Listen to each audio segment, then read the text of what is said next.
Okay, welcome council and staff and public who are online to our Kaipara District Council briefing Wednesday, 6th of November. First on our agenda today is the annual plan 225-226 context and process. Tracy Dean will be presenting this. Thank you, Tracy. Tracy's online. I am indeed. Good morning, everyone.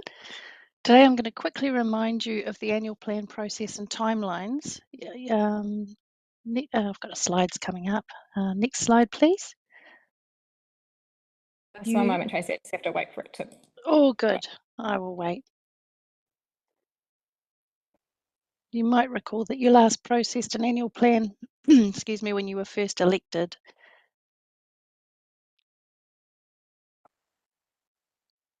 And next slide, please. Thank you. You also might recall that the long-term plan is sliced into years. Because we live in a changing world, the legislation enables and requires years 2 and 3 of the long-term plan to be reviewed and checked. Adjustments made and brought to council for discussion and adoption. This is what the official annual plan process does. Now, you've just adopted your LTP in July, and we are currently doing the work program of year 1. So we're bringing you year 2, this annual plan 2025-2026, which starts on the 1st of July 2025. Now, usually this process is fairly straightforward because there's not normally a lot to change. This year, though, a number of topics were deferred when you deliberated on the long-term plan itself, and you asked them to be reconsidered in this annual plan process. And on top of this, central government has put timelines in for local waters done well, and we've received the final funding numbers from NZTA Waka Kotahi. So this means there's a lot more going on for this particular annual plan than normal. So we're coming to you a month earlier than usual to get some direction on these topics before we bring you your usual draft figures back into the December meeting. To this end, you've got several reports today outlining parts that impact the plan. Next slide, please. On screen now is the standard annual plan timeline. In December, we usually bring draft numbers to you, and they don't trigger a consultation with the public. These will go through an informing process to let the community know what the changes are, and you normally adopt and approve these figures on or before June, if it's straightforward. So that's the timeline there. However, if the changes, next slide please, sorry. If the changes are significant and they trigger a public consultation, a consultation document will come to you in February, and we consult with the community in March, run through hearings and deliberations April, May, and in June you finalise and adopt the annual plan. It's like a mini long-term plan process. In the meantime, we'll come to you for direction to finalise what tweaks and changes you want to the long-term plan and to pull this annual plan together. Today you have several papers that will feed into this annual plan process. They're the 3 papers following, and perhaps some later on. So that's the outline. Is there any questions on that? Any questions for Tracy, please? Are we all clear, aren't we? Wonderful. Thank you, Tracy. You're welcome. It matters. We look forward to that process. Okay, next on the agenda, draft annual plan 225-26 topics. Sue Davison will present this item in person. Welcome, Sue.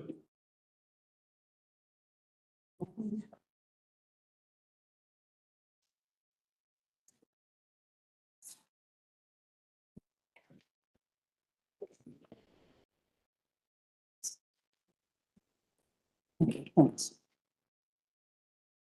Okay, good morning, councillors and mayor. So annual plan. Just to remind you that the last time when we looked at the LTP, the council made a decision to smooth the rates over the 3 years, so that it would be 8.9% each year until 2026, until the year ending, I think it's 27-28, 26-27. It was previously 9.7%, 15% and 3% And what council did was push some of the costs to be heavy expenditure, but push the costs into future years. So our starting point is 8.9%. And I think one of the key things that wanted to discuss on this slide was the water pricing. Last year, council changed the pricing. It was $373 for a fixed cost, but it's council reduced the fixed cost to $205. And what this did was meant that the variable cost became quite expensive. So we've had a lot of feedback on the pricing, and also what's happened is it's reduced usage to a certain extent as well. So the cost of water was $5.14 last year, and it's that's really high compared to most councils. So I wanted council to give me some feedback on what they wanted to do about water pricing going forward, and whether it should be increased or stay the same. Question from Ashna. Well, I thought it's probably appropriate. I just have a question on this item. So you have given some options in terms of look at 5.14 cubic meter and fixed rate reduce. You haven't told us comparatively from what? Okay, so it's reduced from it was $373. I think it was $4. The variable cost was $4. Can you just send it to me? Yes, I can, but it was about $4. Well, that'll give us a context to compare. Okay. Councillor Erin Wilson-Collins. Thank you. So with the water, one of the things we were exploring last time, because I remember having this conversation, was if the one-off charge, whatever, I don't know what to call it anymore, was higher, can it actually be split between the two readings rather than residents receiving one huge bill a year? Would that still be an option? So my understanding is that we're charging for the first cubic meter of water. Yeah. So that's the issue. We'd have to look at how else we could charge it. And if that was a possibility, then you might be more favourable to increasing it. That's what you're... If you could split it into two, I'd be more favourable to increasing it, yes.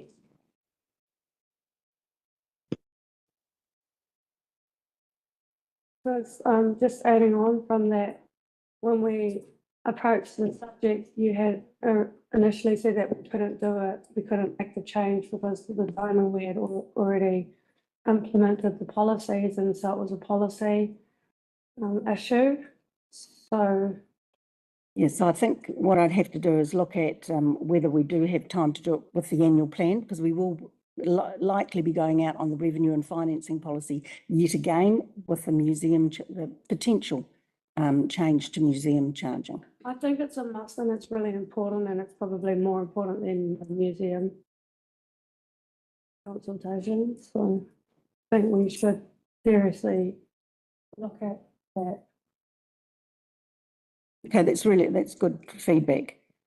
So you'd want the community to actually come back on And say whether they prefer it split. So the issue for the staff is that, and for council, is that we rely on getting a minimum amount and trying to recoup back the money we have. And with only getting 15%, because I think that's how it's expressed at the moment, 15% of costs, which equals the 205, we feel we're not getting as much upfront. It's also hard for the residents too, so. Okay, thank you. Councillor Lambeth. Yeah, just further to add to that, because 3 years ago, it wasn't really an issue as far as rents and leases go, or contracts that where people were renting properties, and this snuck up and hit them. So there are some landlords that are trying to recover it and some who are wearing it. And yeah, it's been a big change over the last, so we've got to get some this normality back in. There are a lot of people who are sharing water in tenancies, and this becomes difficult to work that out. It is something that has hit a lot of people by surprise over the last 3 years. Okay, thank you for that feedback. So I'm just going to go through the PowerPoint and talk about what is likely to happen on top of the 8.9% that we currently have. We've got roading costs to be redistributed. Now that's very light in the first year because we've pushed most of the costs through to future years. So there won't be much savings in this first year, if any. And I think they've actually all look like they're going to be reallocated into different areas. We've got, I think, the other thing would be the savings on the MOU. We predict that's about 45,000 overall. Pension. Can you please address the staff through the chair? Thank you. To the chair. Through the chair, that's the protocol for the meeting. Councillor Paniora, would you like to ask a question? Yes, I would, based on the savings that you've forecasted. I thought that the memorandum of understandings were being the relationship agreements were being reinstigated. So how can that be predetermined that there's already savings when the council's still in the process of negotiating? So my understanding, well, you're right, but we're just thinking that there could be some savings. Like all of the savings, so is that predetermined that penny won't be provided for services that are still there and still required? I think through you, Mr. Mayor, if I could, that's about half the value of the MOU and the MEA, right? So I think the Mayor's letter and the report said that the agreements would be renegotiated as well. Now, you're right in that may or may not include funding, but it would also said it was being invoiced on a cost basis. So the estimation, we made an estimate about what that could possibly be, and we need to work through the whole financial year to understand what that is from our iwi on a invoice basis, and that's a base estimate, and that's why Sue said there could be some savings from that.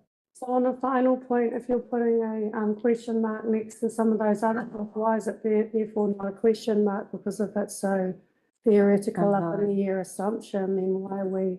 Well, we do have to make determining an amount. We do have to make assumptions, and there are other assumptions that need to be made. We have made an estimation based on what we think could be usage on that one, and we're still waiting for further information for question marks. We've given you an indication what it could be. That's what it does. And one final question, so the demolition of the pension housing, why is there a question mark in there when we couldn't therefore apply the same logic that you've just stated and put a ballpark figure of costs in there? Why is there a question mark in there? And also, why is it an operational expense? Why should ratepayers be footing the bill in our operational budget when this is a Mangawhai pension housing? So remember, Council, through you, Mr. Mayor, that this is the first of the annual plan briefings. We're coming back to you with some more figures in December, which is what Tracy outlined at the start. We're doing our best to provide you a gut feel and as much information as we can now to lead you into December, and that's what we're doing. We might not have enough information on the demolition. For that, not the operational expenses. Sorry? Through the chair, just to answer that, the revenue and financing policy says how things are paid for, and pensioner housing is basically either recouped by self through rentals. And I did actually explain, because in this year, because of the fact that we've got some new pensioner housing, that it wouldn't be recouped through that, and it would be through the general rate. And that actually says that in the revenue and financing policy going out. Because this is the demolition of an asset, not. That's right, and so it's operations. It's demolition of an asset. There's no asset at the end of it, so we can't capitalise it. So you can't expense that over a number of years. You have to expense. It's just a cost. I mean, how can you make it so that Mangawhai is the one that accepts the responsibility of those costs and not the district as a whole. So through the chair, just to make it very clear, this district is being supported through the general rate by Mangawhai. They are paying 46% of the cost So of why- 23, which is the general rate. No, but this is what the pensioner housing goes into, is the general rate. So can we not do a loan that's repayable by Mangawhai to cover the cost of the demolition? So I've just explained, the council made the decision that pensioner housing is to be paid by the general rate. So that's actually, But it's a demolition. I think you've answered the question. Thank you, Sue. Carry on. okay, so I don't know how much it is. I'm trying to- Has a question? Yeah, thank you. I'm just, actually, my question is more, I'm not going into the details, rather going into assumptions of savings and cost. And while the savings are very clear, hopefully, the IT expenditure 160 was never mentioned though, the costs are hypothetical. Don't you think that so many questions mark give no relief to the ratepayers in terms of what's happening here? Is the intention is to pay back the saving to ratepayers, or the intention is to justify that there may be potential cost? Like specifically, the removal of drums, 200,000. This is an issue historic for 6, and we don't know whether it will happen or not. That was in committee. And same thing I would like to say on funding 3 museums. We have no presentation of anything happening with them, and you have put a figure there. Yes, because I know that's what we've been asked to do by council. You've asked me to come back. Last year, Mangawhai Museum came to see the council, and we looked at potential targeted rate, which went out for consultation. And then the council said, no, they wanted to include other museums or come back with some potential solution for all museums. So I am doing that, and I'll come back in December with that. So what's the basis of this 200,000? So the basis of the 200,000, I think with Mangawhai Museum, in July, I presented to you, I think it was going to cost something like 110,000. I've just made an estimate there. So these are just like even the Raupo stop bank overrun. That is now 390,000 because there's still money being spent on it. I understand that. Lastly, through the chair again, is that much has been talked about the Fagan Place. The demolition was not talked about, that there would be a potential demolition. The intention was they are relocatables. But not the ones that are currently there. They are not. We haven't done a site plan yet, to my knowledge. Anyway, I think we need more information before we put this figure. Councillor Howard? Thank you, Mr. Mayor. Thank you, Sue. Look, on the wonderfully riveting subject of depreciation, I understand why you've got considerable amount, and if any increase. Patently, we can't come to an absolute figure before we know all the assets that will be created this year, in this fiscal year. So that figure is probably some time off. But there is an in principle decision perhaps that needs to be made that we will continue to charge a depreciation factor against an asset base. So, and I believe personally that for long term, whilst it hurts, it's a non-cash item and it affects us and affects rates. We not being responsible if we reduce or take out depreciation for the longer term. So on that basis, is it not possible to provide an amount, an estimate based on assets that we currently have and a small increase allowance out of the work that we've still got to complete in the next 9 months or 6 months? Yes, so what I'll do is next month bring you the depreciation. You'll appreciate we haven't quite hit our annual report. Yeah. So we haven't got the final figures, and it's fixed assets that are that they're working on. But by the end of this month, we're hopeful that we'll be approving the accounts. Okay, yep. So we will bring back some. So we'll use in some- figures out of that. in some so I suppose what we're trying to understand too is, are we still going to have the carryovers that we've got at the moment, or are they going to be pushed out to the next year? What happens to those in the next year? So that's actually quite a large amount that, and it could impact on a reduction in interest to pay, and there could be some more interest received. Yep. So we're waiting on those, on being told those amounts. Hey, that's cool. Absolutely understand what you say, and as far as the carryovers and the likes, it's a big, potentially a big influence. But I'm sure that we can sort of give a guidance as to a figure that could apply for here that I suspect will be quite substantial. Yeah. Thank you. Thank you. Councillor Vincent, followed by Councillor Lambeth. Thank you, Mr. Mayor. I'd just like to follow up on Councillor Howard's comment, because it raised a question for me. He described depreciation as a non-cash item, and I thought that it actually is something that, or might not be dollar notes, but it is a cash item. It's not just a book entry that we do need to provide for it. And I do think I'm concerned about us being unduly attracted to shiny new things. We have precious few of them. And overlooking the fact that they ultimately will need renewal and or upgrading and or replacement ultimately. And if we haven't made provision for that, then that's not sustainable. So could you just clarify for me how you regard depreciation? So it's not a cash item, but we do provide for an amount that equates to depreciation for our water, wastewater and stormwater. Not roads, are we? No, not roads at all. We provide for the renewal of roads, so it's the exact cost there. We don't provide 100% in parks and those assets and any other assets that council owns. That's my understanding at the moment.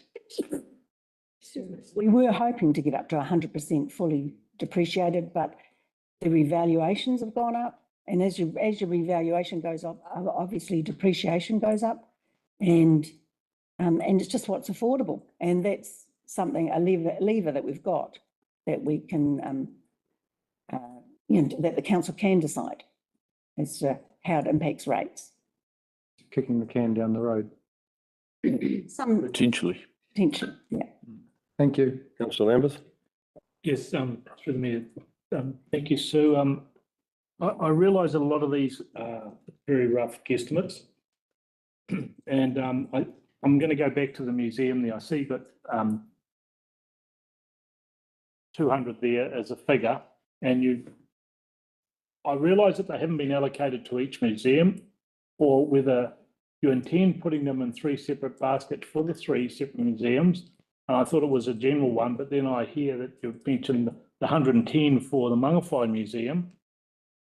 It just concerns me that we've got a museum up here which runs off a lot of volunteer work and donations and everything else, which runs on the smell of an oily rag. Are they going to then say we want our third share? And are we getting into a race to the bottom or not with the... The museums have put up their proposal. I've looked at their accounts. I'm meeting with them next week, and obviously we'll have a discussion then. And so the figure hasn't been finalised, and how we split it. Yep. Obviously I've got a lot of information. I want to have a discussion with them next week. So we'll be bringing the results of that in December. And that'll be all on their turnover and numbers going through, and you'll be taking all that into consideration as long as future projects? Yes. Councillor Howard. thank you, Mr. Mayor. And further to that question on the museums, Sue, are you able to provide us any insight at this stage on specifics of how or what considerations you're looking at for the museums, i.e., will it be the same element of operation for each of them, so there is an equalisation factor involved there, or will there be specifics related to each individual museum that become the mechanism for funding through a targeted rate? So, look, I'll give Do you you, think? I will give you, council, their last accounts. So you've got an in-depth yourself, because different people, different councillors will focus on different things. What I've focused on is, can they be sustainable in the future? Okay, thank you. That's fine. Thank you, Mr. Mayor. Yeah, item two, in line of what have been talked about, I think the two matters I have to raise. I already mentioned that there's no clarity in assumptions. There are a lot of question marks, and the ratepayers don't like it. They're definitely savings, hopefully. So the two matters which I have is the 42 Hokianga demolition. It has been talked about for 2 years, but there's no definitive plan. There is no assumptions. We don't even know when it's going to happen. There is a tenancy already in place. So there are a lot of ifs and buts about it. So it'll be great if you can send some email. I don't want a forum here, some details on that, right? And the second thing, you did mention about potential issue with roads in Mangawhai. You have given 3 examples, no figures. You mentioned Dagaville Waters, 200,000. We haven't got a presentation on that so far in 2 years. So there are a lot of ifs and buts. So if you can send an email or whatever you can, or in the next meeting, we'll like some clarity on these numbers, please. Thank you. Through the chair, I'd like some clarity too. Yeah. The same, we're still waiting, and I'm not sure if it's going to become in this year, but in this I'm imagining it'll either be next meeting, council meeting, or the one afterwards, but I don't know the answer to that, but I'm assuming that once we hear from government and we do the comparison with our own scheme of what that there might be some impact on this year. Yeah, That's what I'm highlighting. I know at this that stage. Anand is presenting some information this afternoon too, so I might be able to get some more clarity through Anand about what's happening with whatever. And through Mr. Mayor, if I can just say, just to clarify here, don't forget the LTP was one of a recovery LTP, right? So the focus of council was on recovery and investing in work to ensure we improve our infrastructure, largely roads and that sort of thing. So we can't forget that. And so the Hokianga Road demolition falls into that category. It wasn't one of a need because we were focused on recovery, but we do need it has been talked about with the community, it's been consulted with the community, and so we're putting that up for discussion. Thank you. Okay, so carry on. Okay, if there's nothing more on that page, then I'll move to. I can ask a question. Oh, Councillor Rachel Williams. So I did send a question through about the capital works. So we've got in your paper, it says push capital works out that the council will not complete. Will we have when will we likely have a list of what those works might be? Would it be by the next briefing or? That's what I'm hoping. I mean, because if you're to have sensible figures, Yeah. and I'm to produce figures, then I need to understand what's going on with the capital for next year. Thank you. Thank you. Councillor Erin Wilson-Collins. Thank you. And just to clarify on the demolition of Hokianga Road, because I'm feeling slightly lost all of a sudden. I know it's not unusual. No, don't. So I thought we had a budget. Is it now in here with a question mark because that budget might be surpassed? No, it's through the chair. No, it's Removed from the LTP. no. So this is the old staff premises in Hokianga Road. Oh, Across the road. Sorry, yeah, the council building. Oh, The plan numbers, it's fine. So the plan was to move out of that, but the reason why we moved out of that building was there was mould in the bottom part of the building that can't be used. yeah.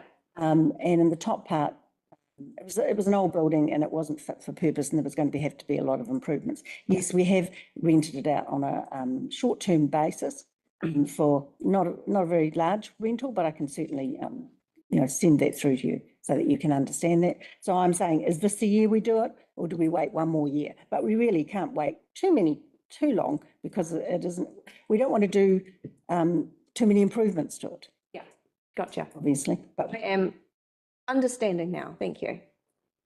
okay, can I go on to the next page? Yeah. Oh, yeah, I'll wait a second. Okay, and these are the remaining, what I've got there. I've said, reviewing the projects, which we've just talked about. We talked about Dargaville Water. I've mentioned about interest received and interest paid, that I really, until I understand what the capital is going to be, I won't understand if there's any changes to those figures. And the two big projects that I've put in the side there that council may wish to consider is Canal K. And I think the 2.1 million is our local share, because I can understand, I think there's some better off funding, I think might have gone to it. Regional infrastructure funding, but we now code funding component 40% that we need to. Through the chair, I don't know what is Canal K. So that's to do with the Raupo. That's the last canal on the Raupo area. This is never talked about, though. Yes. Yes, it was. It's been in the documents quite regularly. Councillor Howard, And Thank you, Mr. Mayor. Three quick questions. you can wait for another question. Hang on. Staff, just going quickly back to the other page, and Sue, it may not be your area. I understood that in the overview that we were actually talking about still, and then there was a specific amount detailed, looking at savings on staff costs. So has something changed that we're now looking at additional staff? So last year's when we made the savings from the 1st of, because that's. Well, I think there's a figure in the budgets for this year for savings. So, yes, Mayor, what you agreed was we were to look at OPEX savings of 500K, which could include staff. That's what it said. Yep. I'm still looking at this. Yep. We have a considerable growth in things like dog management, and that's causing us some issues in trying to manage that properly, and that is a key part of our community. So we're looking at that, trying to look at ways that we can continue under the current staff budget without increasing numbers. So we're still working at that. I just wanted to put that on there just to signal this to you that we're looking at it. Okay, and I'm happy with that. I think that where I was heading was that additional staff is one thing. There might be reallocations, because we know there are elements in the council staff side of things that are pressured, and we want to look after the health and safety of staff. So that's a key thing. So it might be additional reallocations is right. Okay, that's cool. The second question I had is that on Paparoa wastewater, did we not just do something in Paparoa with the commercial area of a wastewater scheme? Just the stolen one. They just replaced the stolen. Who? Sorry? It's just stolen. And they. So Can we have that answered by staff or the CE, please? yeah, through you, Mr. Mayor. There was a report to council that came back to provide options to you. We had a meeting this week on that. We come into the December briefing with further information on that and options for a way forward. It is a possible cost, but we need to have that discussion with you. Okay. All right. Thank you. And the last one, Canal K. Absolutely no issues that, there's work got to be done. But is this not part of the Raupo Drainage Board? Yes, it could be. So, yeah, I'm unsure whether this is to be funded by general rates or by the Raupo Drainage District. I don't know what discussions have occurred with the board. I have to call on. It is through the district. So, yeah, we haven't funded this through the long-term plan because we did expect to do it through external funding, but the central government external funding, I guess, criteria was that we had to put forward 40% of our funding as a grant rather than we gifted that money. So now we are putting that 40% funding through here, but you're right, it does sit within the Raupo Drainage District. Yeah, that's right. And didn't we not allocate $1 million towards that contribution? We allocated, no, the $1 million was towards the. That's right. Okay, quite different. Thank you for that. Councillor Naya, followed by Councillor Paniora. Well, I had a question in mind. Obviously, we have not talked about saving from reviewing the projects yet. And will it be coming to us in some stage or today or in the next meeting or when? Not today, but but we will bring a list of projects to you of what's happening in the capital and what, if anything, is being pushed out. Obviously, you will not be seeking a direction on these things. No, I'm just wanting some guidance as to, and also making you aware that we're starting at 8.9%, but this doesn't look like there's going to be too many savings at the moment. But and then lastly, the interest received and interest paid should have been very clearly estimated because that's based on debt and deposits. That's right, but you're taking out your debt because you're funding capital projects. So it depends on how many capital projects we think are going to be completed, and that's what I need clarity on. Thank you. Thank you, Councillor Paniora. Yeah, I just wanted to revert back to Canal K. So that was supposed to be, the work was supposed to be undertaken and then it was reallocated back to one of the other stop banks. It's work that desperately needs to be done. We've seen the impacts from the cyclone on that canal, and we would be stupid to not put this funding up when we're getting 60% of it paid from externally funded, and that money needs to be included. Through the chair, should this be the general rate paying for this, or go through the Raupo district? Well, it needs Because they would have to really make it. Drainage District, because Raupo was the one that reallocated the funding away from this, which was supposed to go to it from central government, was redirected back to one of the other pieces of work, which you would recall I had an issue with at the time. And either or, I know that there's some work being done in the background with NRC to try and get some of the farmers and different, some of the farmers doing a bit of the work too in kind. There's ongoing investigations, and Canal K is part of the second tranche of external funding money. So it depends on where, I guess, Shane Jones and the wider central government end up in that second tranche, what they select. But KDC will definitely want to put in and get supported funding through there so we can enable those properties to be protected. Yeah, so the Board Drainage Board has benefited from funding that was for that. Anyway, that's my input feedback. Councillor Lambeth. Yes, I was hoping to get answered, but it sort of hasn't been. I'm a little bit more confused now. The 2.1 million for Canal K, is that the 40% or is that the total lot? 40%. Cool. So in theory, it should be up around about the 5 million mark, and some of that should be allocated as savings or not? Or is that not that way you do it? Or No, I mean, the costs, they won't be operating. If this is discussed at the Drainage Board, it's probably up to them to decide what do they want, how long do they want to pay it over, 10 years, 3 years? So that would have to go to them. 2.1 million, not 21 million. Yeah, so that's 40%. Yeah, thank you. Councillor Vincent. Well, thank you, Mr. Mayor. Firstly, just as a matter of terminology, if you were talking to someone from the Raupo Drainage District, they would be G Canal and K Canal, not Canal K or Canal G. Just saying.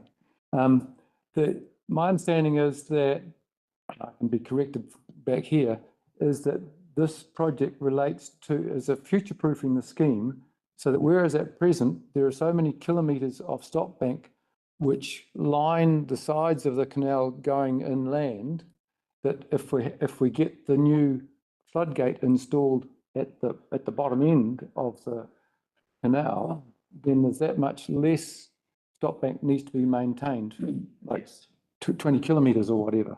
So that's what the idea of the capital investment is, that it would make the scheme ultimately the running costs cheaper over time. And but there are several major projects underway at present with, and I do get confused between K Canal and G Canal, and also the Murphy Bower Stop Bank as well, which is, I think we have another line item for in the, which I think you've already indicated has crept up from 340 to 390,000.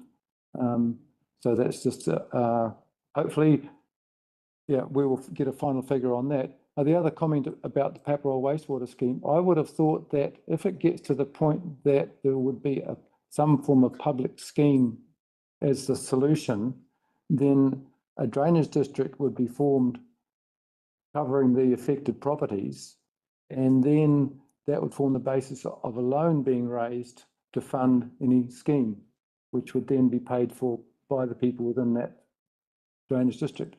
Would that be correct? I think that is one possibility, and I think the options have to come to council, and it's whether it's affordable. If you're only talking about 20 people and 2 million, then it may or may not be affordable. So that's, but if it were to go in terms of a public scheme, and of course if we'd had the Three Waters solution, it would have been within the surrounding area for the Northern Water Authority, wouldn't it? Correct. Yes. Okay. Do I have any further questions? Councillor Howard? Thanks, Mr. Mayor. Sue, it's not on here, and maybe it is an area for another one of the subjects that is coming up today. But I remain concerned about the issue of vulnerability of Dargaville. And I know that this is it's a quiet project that's being discussed, and I think that largely it's in the hands of NRC.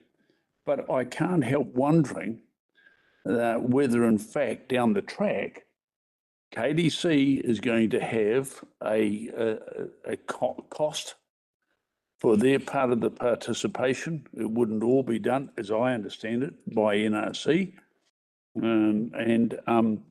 You know, I would really like to see something on the table about this whole matter of flooding vulnerability for Dargaville and the actions that are taken and any potential liability that we may have in terms of future costs. We had I'd like to clarify that a little bit. We had a district-wide meeting that was called and convened by Grant McCullum and NRC. At that meeting, stated that they were going to do a 6 month process to establish some, what do I call it?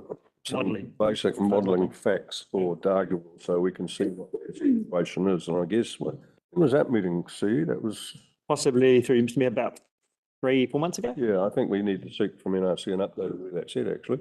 So what they've done is they included that in the LTP, in their LTP. It's updated flood modelling for the whole of that catchment from Hikurangi through to the Northern Wairoa out to Dargaville, right? So it's a big catchment, actually, and they're committed to doing that, I believe, within the first 6 months, Mike? Yeah, so for the chair, I've actually engaged consultants already, the hydrodynamic model, and it's underway now.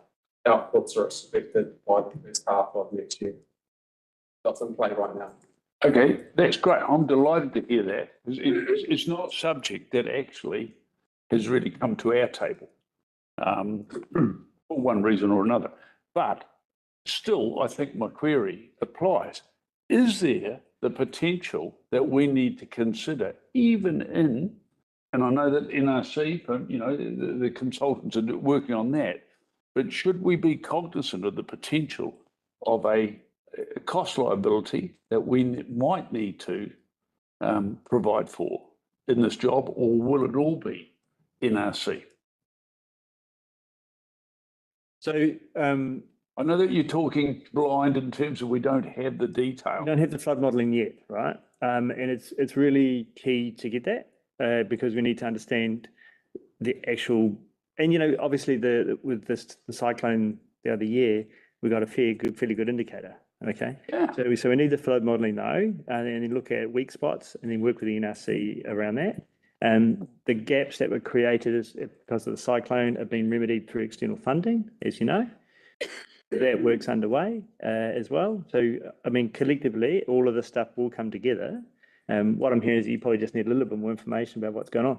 Well, I guess what I'm seeking is absolute clarity, yes or no, is do we anticipate down the track that there will be a cost apportioned to KDC for any remedial or any remedial or structural work?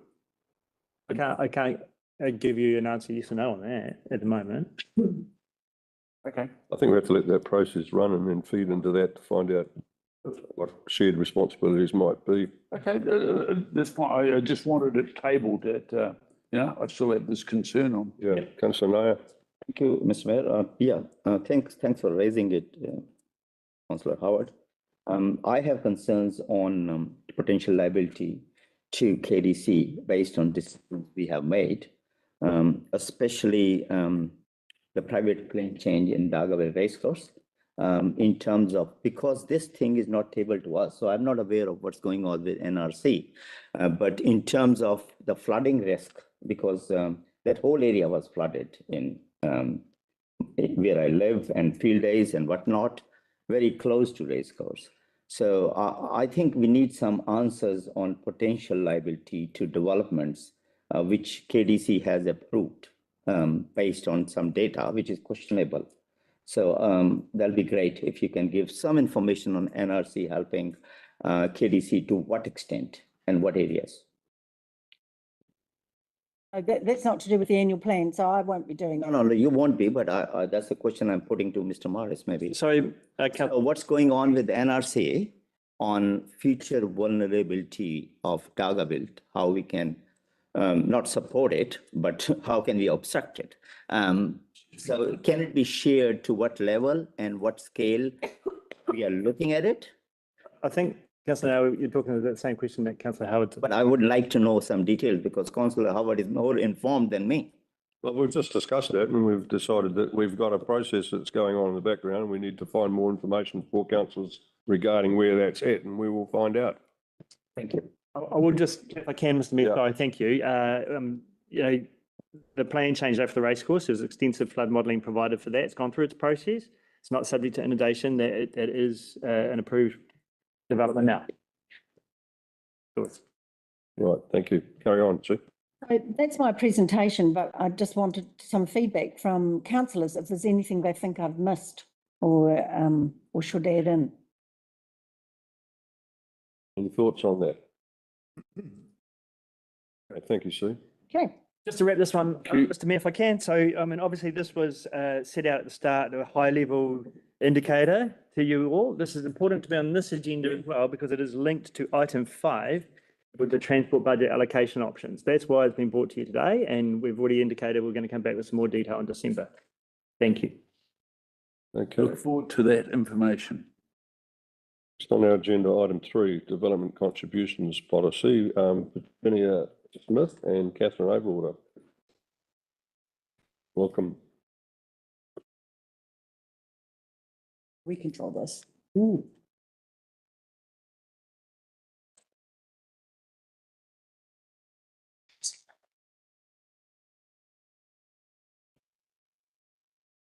Thank you.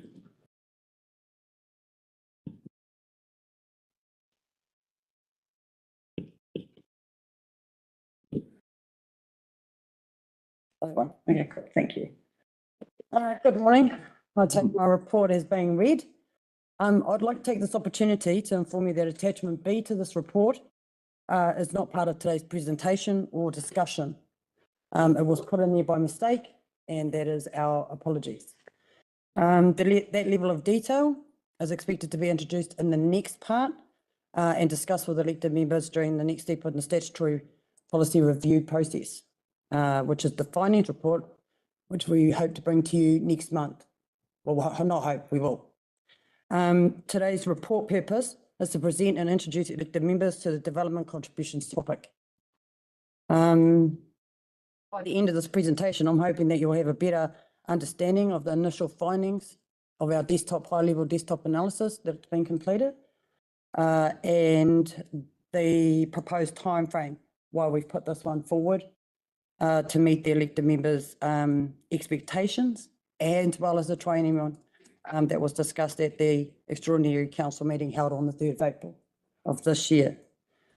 Today is so staff can ascertain and discuss the proposed timeframe for the DC review in light of the issues discovered from the high-level desktop analysis on page 2, and understand the fundamental policy issues that the DC policy has. There were questions received by us. Thank you, Councillor Williams and Councillor Howard. Hopefully during the presentation, we'll take that opportunity to answer those as well. Okay. All right, let's get into the pretty pictures. Sorry, you know, I'm so excited about this. Yeah. You know, Good, good. is that okay? Next one. Yep, trying. Where do this? Just click it. Is that working?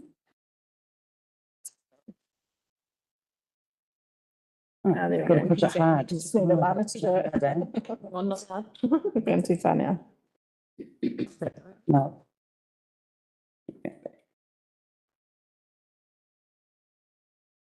Right, it's okay.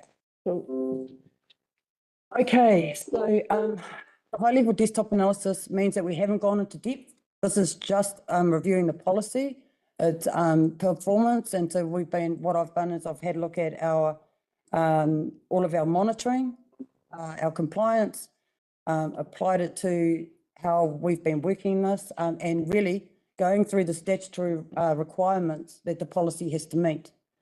What we found is that the methodology and the background that develops our hues and our units, all of this, which is fundamental to producing DC assessments, is totally flawed. It's missing heaps of gaps, and it produces a huge risk to council. If our DCs are wrong, our assessments get challenged. Those are the numbers that we're relying on for our projected budgets, our forecasting, everything. So I really need to drum home that the policy does not meet statutory requirement. It is not statutorily compliant, and there's fundamental flaws due to information gaps that are meant to fulfill the methodology and produce the methodology at the back. So we found that. So that has resulted in policy implementation issues, which is why we've got high DC things compared to really low financial contributions coming through the resource consent process. We've got huge equity issues, which is another reason why our DC policy assessments are being challenged.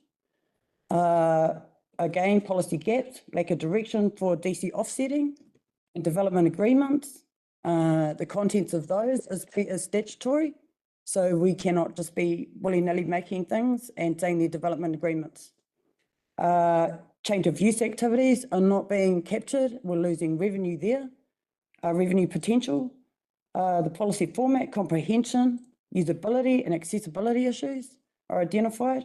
Repetition and contradiction of parts and clauses within the policy been identified and does not comply with council's documentation standards. This is a huge, big deal. This is a big deal. And this is the first time I've ever come across this policy. And it has been one of the most challenging ones that I've had to review so far. Can I ask you when it was last reviewed? It was last reviewed with the LTP, with the long-term plan. It had to be adopted as part of the LTP consultation document, and that's where that was done at the extraordinary council meeting on April the 3rd of this year. For the chair, if I can jump in. Yeah. So look, it was done pretty rough and ready, and it hasn't been comprehensively reviewed since 2012. So Yes. 14 years since it's been comprehensively reviewed. It's been tweaked, rolled over essentially ever since then. It was done very rough and ready this last time as well. Through the chair, it's not, it's the policy, as I said, I've been doing this job for a while. My background is in law and social sciences. The level of intricacy that this, I can't say put the blame on this on anybody. The level of intricacy, it feeds from all of council's strategic documents, every single one feeds into the methodology. So if one of those things are wrong, it fundamentally produces a fundamental flaw in the methodology. So this is our asset management overview, documentation, our roading, our stormwater asset activities, all of these things, if they are not up to date, our population, our environmental scan, all of these things, if they are not updated at the same time that the policy needs to be reviewed, the policy can only rely on the information that's fed into it. Okay? And so that's why I'm saying we can't blame this on anyone, because this is a whole council input policy. It's not relying on one team. And I have to say, all of the assessments that have been done today are based on old numbers. So, you know, you can't put the blame on anybody realistically, because those haven't been updated. The last, the asset management overview was done during COVID. The Soldium assessment for that gave us our population stats. Now that helps us to determine growth factors, the population stats, not the household stats. It's the population growth. Those expected projections are what actually determines the growth factor in a district. So there's all of those. People have been using household projections. That's wrong. For this methodology, that's wrong in this instance for this stream. So that's what I mean. It's very intricate. It intertwines with all of our council strategic documents and strategic direction and vision. And that's why we've put through the time frame that we have. We've got to deal with these fundamental flaws. Otherwise, we're going to be getting rid of, otherwise we're going to be, the revenue side of things will be affected. So as you can see, so this slide here shows you just some of the basic things that are fed in. So this is the background to the methodology. So your Hughes assessments, your units, all of that. So this is the type of information and technical advice that we need to feed into this policy. So we've got corporate services of finance, service delivery teams, strategic improvement teams, planning and policy. All of these feed in. Information collected provides methodology and justification, because that's one of the other things too. Our policy doesn't justify our methodology, doesn't justify our DC assessments. And council units. Can I just interrupt you, Virginia? I'd like you to complete your presentation and then we'll take questions so that we can follow your methodology with your Thank you. presentation. Thank you.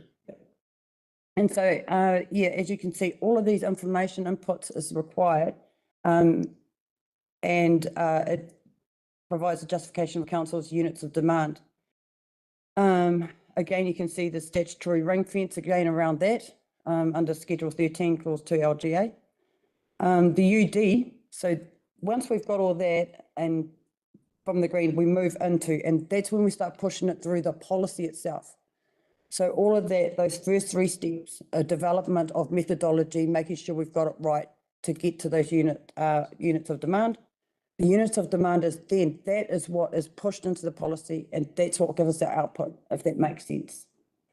So you've got the statutory equation. Again, this policy is complex. It's very complex. And the thing with it is that it's ring fenced by statute, by legislative provisions. the purpose, what its content is, its equations, its methodology, the council considerations when determining the eventual end dollar amount that council has to consider. They're all statutory. This is a statutorily ring-fenced policy. There is a little bit of wiggle room. There's a little bit of discretion on council's behalf, but that is when you're determining and having to weigh up the future versus the now generations.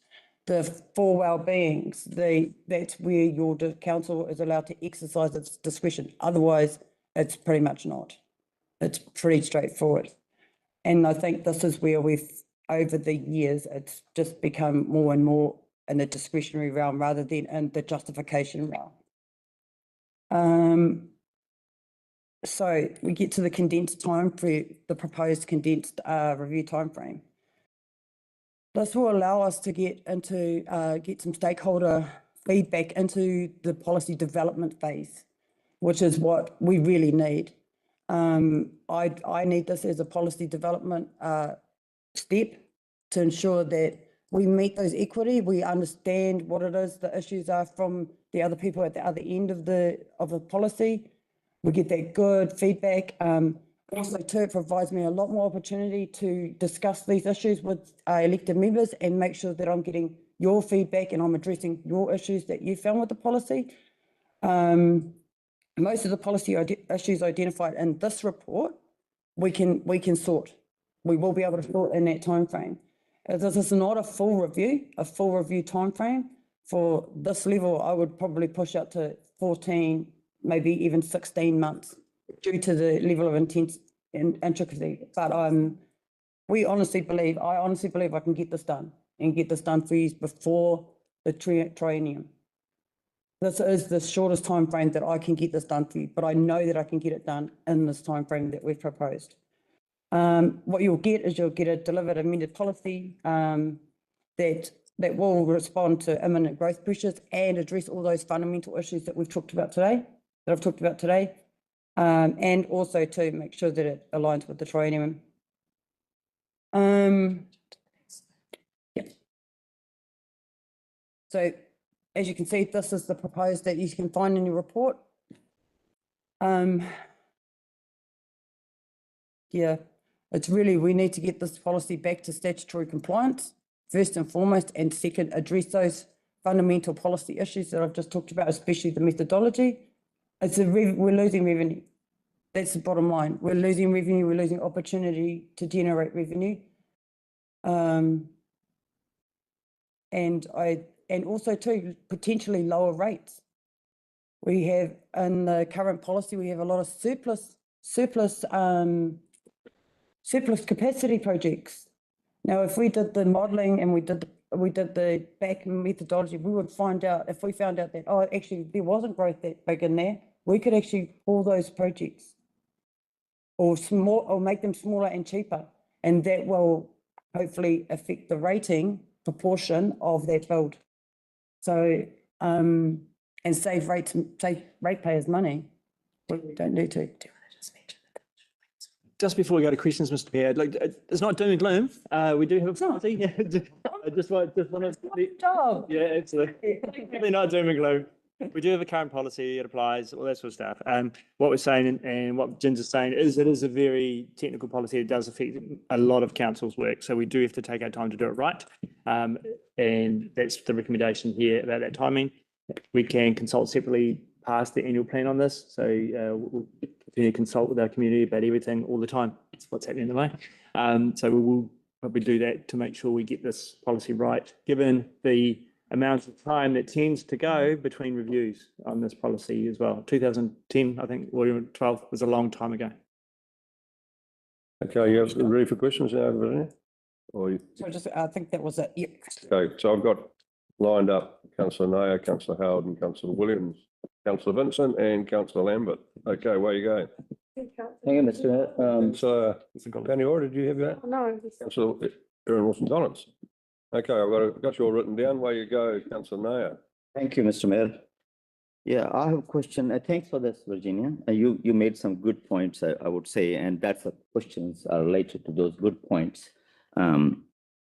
You mentioned that you're making some changes. We don't have clarity on what changes in the legislation.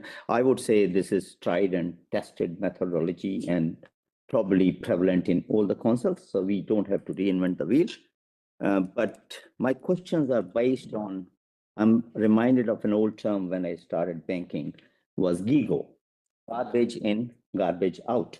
So it all depends on what you feed in that thing. And my questions are relating to what we are feeding in there. So I'm looking at page 46 of PDF. There is an annual growth in rating unit targets. And if you look at those numbers, and I'm very surprised, for the first 3 years, there is no growth in most of the district except Mangawhai. And that is probably the basis of it is that whatever consents we have done on private plan changes. And then it's all downhill for all the 3 councils. So what do you expect to get in terms of development contribution if you are starting with a premise that there's not going to be any growth in the rating units in the next 30 years?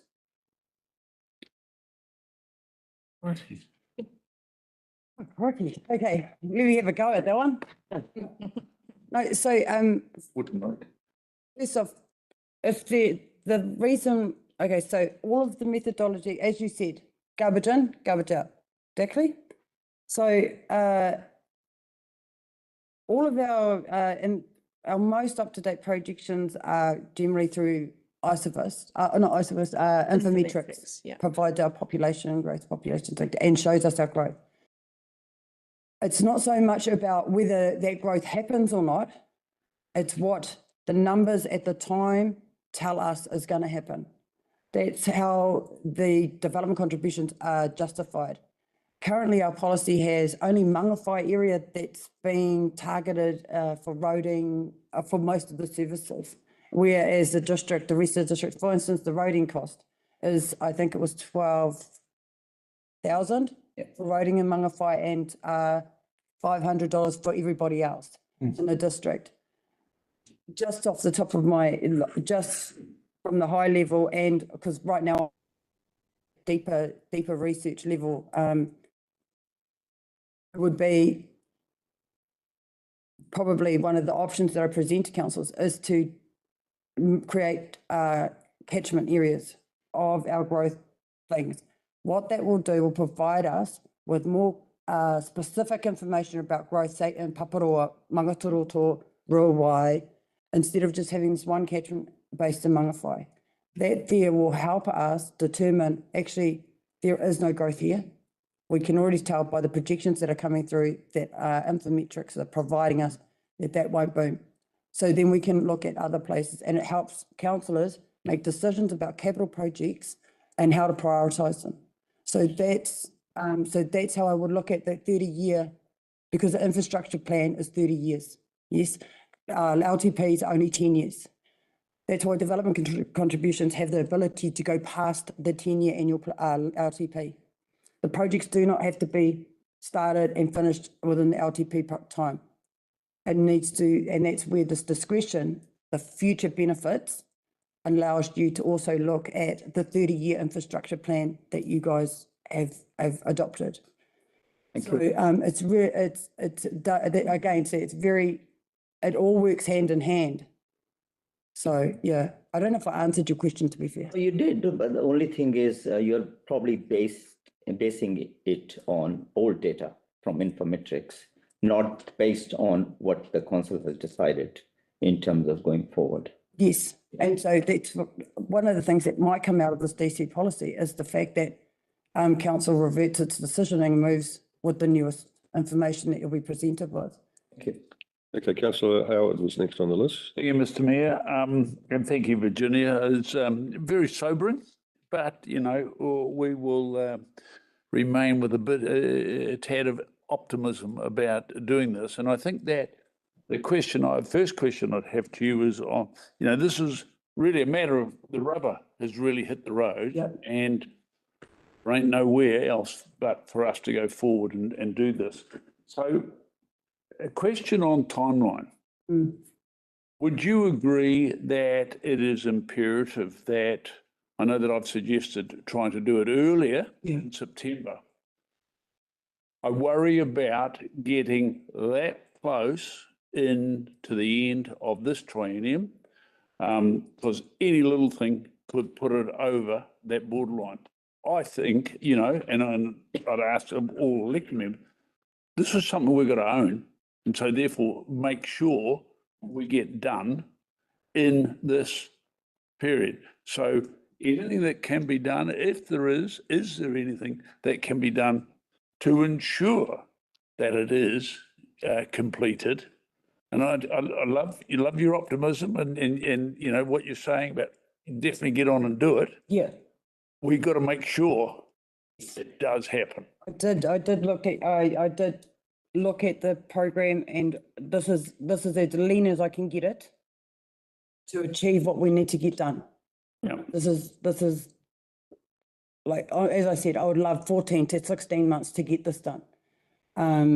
But this is the leanest I can give you, because the other thing too is because it's a DC policy, council can expect a lot of challenges from developers, which is why we're going to need that hearings. I'll jump in. Yes, we will get it done by here. We will push as hard as we can to get it done quicker, and we'll chuck the extra resource in if we need to do it and make it done. Thank you. Thank you. It's, that's good. And I think that the last point I make is that maybe we have lost out in opportunities and revenue and things like that. And you've highlighted the inequity of some of the DCs that we currently have, a la roading, you know, and it was an anathema that there was a $90 per unit roading for the West Coast in the last, until we've just reviewed. And even the wastewater DCs were way lower. So there's no anticipation of growth. So what I'm seeking is that now is that you're comfortable that there is a much more robust look forward to the right figures. Yes. But still, will the current figures that we've got in the LTP be applied? This is the other thing. We might find that those will change. Those may change. Okay, but can they be applied in the They meantime? can. The good thing is that you can amend your LTP. Yeah. You can amend your LTP and you can amend those projects. You can also amend projects through a normal process in the DC policy. So you do have that flexibility. So again, we might find that once the numbers all come in and the information does come in, that we find that, oh, actually, we had put money towards that growth project over there and it never happened. We still have to keep the money there, but we can use it for the activity. You know, we have that flexibility underneath the legislation. If the activity was for wastewater, well, then we can potentially reallocate that. We don't know. I've got to do, again, it's very, very technical, and we're going to need legal resource to ensure that my interpretation of the legislation is correct. Okay, if I may, just one further one on that, Mr. Mayor. I just want to be sure that in your review, are we going to get better, more robust clarity on this whole thing about where DCs are collected from, they are applied to? You know, whether it be a street, a road, an area, you know, and I keep reiterating this issue of Jack Boyd Drive footpath down the bottom end.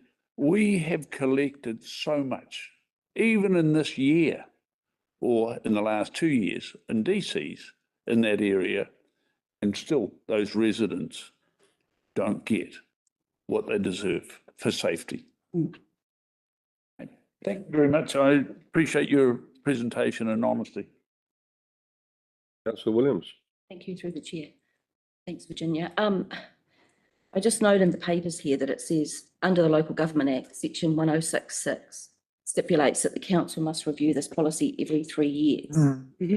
So, you know, it's been 12 and maybe we wouldn't be in this situation if we'd actually reviewed it every 3 years. Through the chair, that has been reviewed every 3 years. It just hasn't been comprehensively reviewed and fully reviewed since 2012. That was the last time it was comprehensively reviewed. Otherwise, it's getting reviewed in line with your LTP. It's a financial policy, it's a financial and revenue policy, and so it has to be part of your LTP. When you adopted the LTP consultation document, this was one of the policies that had to be adopted as part of the consultation process, and then it went through a review, went through public consultation with the LTP, and then it was readopted as it is now in this form with the LTP adoption in August, was it? April, yeah. So, sorry, I haven't finished. So like at the beginning of our training, myself and Councillor Larson asked for, you know, more of a comprehensive review because it has to be reviewed within that LTP period. So then we kind of got to the end of the LTP and then figures were changed, and I don't think we were given any kind of indication how that happened. So, you know, it's just really concerning to me with all the plan changes that we've got, that we're now at this point looking at a major review, and it's kind of like the ship has already sailed. So, no, I'm absolutely astounded, actually. Mr. Mayor, so we did look at the numbers as part of the LTP. We consulted on that, and we did adjust that. We did say at the time that our teams were really stretched too, as well. I acknowledge what you're saying. Absolutely, I hear. We do need to do a proper review now, which is what we're suggesting here. Totally acknowledge what you're saying, but we were incredibly stretched as a team during that LTP.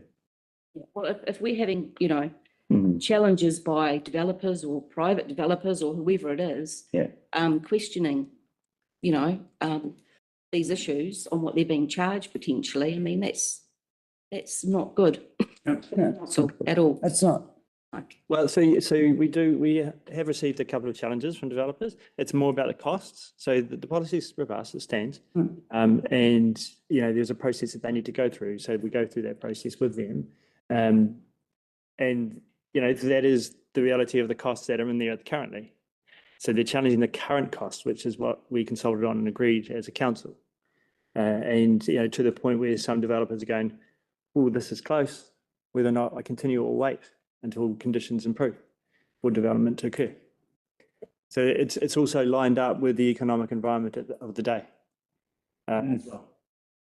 So can I just add, because I've been involved with the developers and conversations, and what's their main concern is that we do it based on floor space, and some of that floor space might be just a warehouse and may not have any toilets or whatever in the building. So then they come back and they say, well, why are we being charged for sewerage that we're never going to use?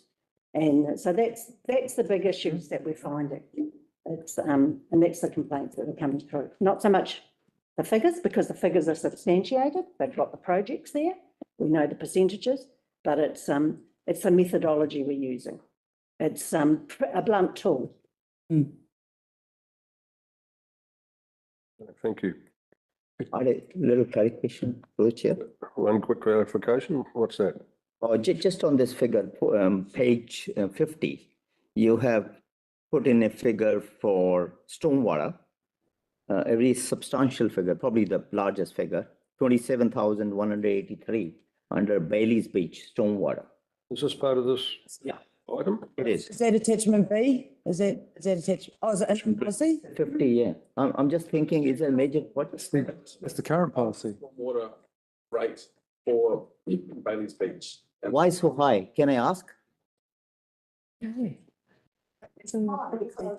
put such a lot of work into Bailey's Beach over the last 3 or 4 years, hundreds of thousands of dollars, and they've got a small population at the moment. I mean, they are growing. This is atrocious. Nobody will have 27,000 to have.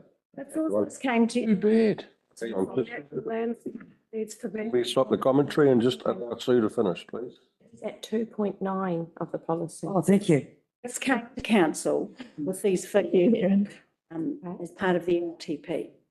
And it was based on the fact that in the future, we've got some more work to do at Bailey's Beach. There's another 200,000, I think we put in the LTP. So, and you've got a small population. Well, it's a quite big, I think we have to look at this at some point. What we're doing. Well, that's what this, you know. I've got an idea. Let's, the policy. Let's go back to my line, please, of question. Sorry. And next on the list is actually councillor Vincent. Oh, thank you. I've just a brief comment and then two questions. So my comment is, I'm just practically overwhelmed by the enthusiasm with which you presented your case here, and I would suggest that there's real merits in having a cup of tea and lie down at some stage.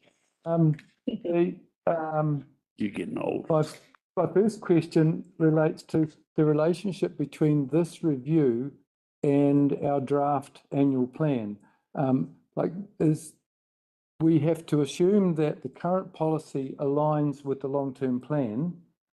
As we alter it's year 2 of the long-term plan, then that becomes as draft annual plan process. Then is this any changes that happen? Does that have knock-on effects to modify what's in our draft annual plan in terms of projects and costings and such? I think wanted to respond to that. I was just going to say. Saying that, Jim is probably not the right person to answer that question. I was going to say. Okay. Well, I was just looking at their timeline. August is the final drafting of the policy. So that aligns, does it not, Jason? June, July is when, no, okay. We'll work through that. Yeah, okay, thank you. Yeah. So it may or may not have an impact, right? Okay. So my second question is more of a minor one, and just from memories or nightmares or whatever in the past, where you apply the policy is an amount determined to be the development contribution for a particular development, and then that development takes 3 years, 5 years, 10 years to reach a conclusion. Is there any way of building in either ensure prompt payment of the DC or adjust it for inflation? Yeah. That's part, so inflation, depreciation, that all comes from part of that methodology development. And yes, the legislature, there has been raised as an issue, is that payment date, is it on application or is it on receiving the resource consent, or so we've further certificate. Yeah, that's right, yeah. And so that's what we're looking into. That will be part of the findings report. Yeah. Because it seems to me that there's a potential for the council to be the one picking up. Yeah. Basically paying the interest on the DC. Exactly. The developer paying it. And it sort of defeats the purpose of the policy, this, under the statute. It's a revenue policy. It's a statutory revenue policy. So the purpose of the policy is to generate revenue for council. Okay, so what I take from this, you're aware of the issue and hopefully you'll be able to. Yeah. Thank you. Okay, next on is Erin Wilson-Collins. Thank you. The advantage of being at the bottom of the list is my questions have been answered, but I do just want to reiterate the comment that it's really great that this work is happening now. I appreciate that it couldn't happen earlier. And I think it is overdue. And just the fact that you're excited about it, I suppose gives faith that it will be a very well done piece of work in the minimal time that you've allowed yourself. So I just wanted to say thank you for coming up with a solution for a time frame to make sure that the work is done well, but still means that it doesn't necessarily have to get redone again when we have a possible change in October next year. So yeah, so I'm really looking forward to getting into the nuts and bolts of this. And yeah, a little slip of attachment B was helpful. So we'll look forward to planning that forward in December. So thank you. Thank you, Erin. Councillor Larson. Thank you, Your Worship. Yeah, Thanks, Virginia, for your presentation. I've really appreciated your frankness and honesty around this issue. So it's good to have that out in the open. I can't help but sort of feel like saying, "Hold your so," because quite frankly, Councillor Williams and I have pushed for this review since the beginning of this long-term plan process because we thought that things were probably not right. And I don't accept that it couldn't ever have been done. Too late now, we're getting on with it, but it should have happened through the long-term plan. If it sprung on us at the very last minute after we had asked month after month when's it going to happen, that it wasn't happening at all, and resisted and said, no, it must happen, and had the once over lightly over a weekend. So it's not good enough. And it's going to have long-term financial consequences for our district. So anyway, here we are. We are getting it done, and I do look forward to that being properly completed. And we'll go from there. Thank you. Thank you. Yeah, I think we're at a point where we've all aware of the situation and where we're heading. And thank you, Virginia and Kelly. We look forward to some feedback on this as soon as possible. Thank you. Look, we've run over time a bit, so we'll have a bit of a wee break now. Mr. Mayor, it would be really good if we can get our roading team in because they're waiting. Okay. I'd rather get out on the roads. Right. Do you mind if we do that?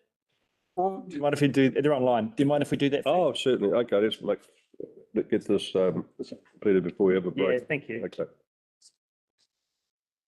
So that is transport update. Chris Edsel and Dion Van Ruin, Mark Taylor, and Anna Nama. Thank you. Hi, good morning, Mayor and councillors. Good morning. Morning. Dulcet tones. Morning. Good morning. Yeah, thank you, Mr. Mayor. Take the report as read. And I've got my roading team online to take you through the October report. So we'll let the Dion present its paper, and then we're happy to take questions.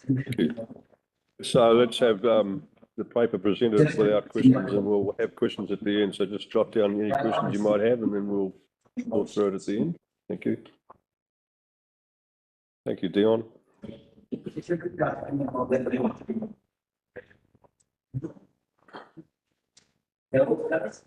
Dion, can you hear us?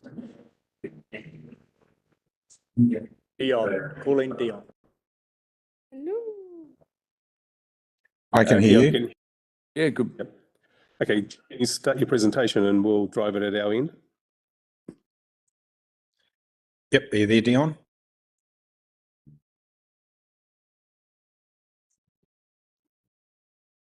Chris, do you want to lead the presentation? Yep. Okay.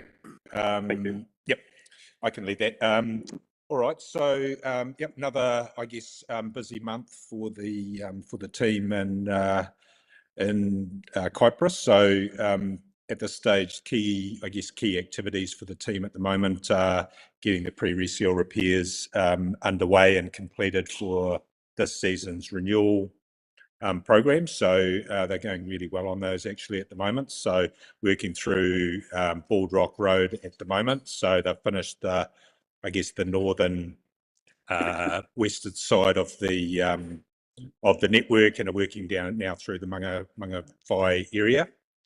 So they're at this stage looking to be complete with those sort of mid-December, and then reseal's due to start late sort of February, early March next year.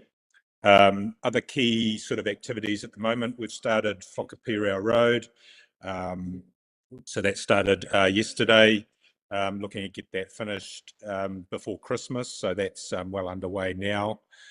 Richard Harrison will be doing the key stabilising and pavement activities out there, and Downer's doing the drainage and surfacing. So that's well underway.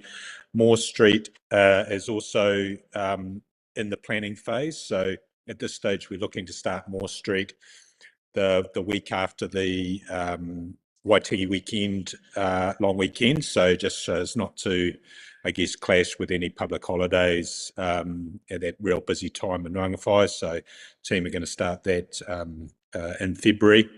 We're going to start some early consultation with obviously the businesses and landowners through their residents prior to Christmas. Just sort of work out how we get you know, I guess less disruption for that team. So that's underway at the moment.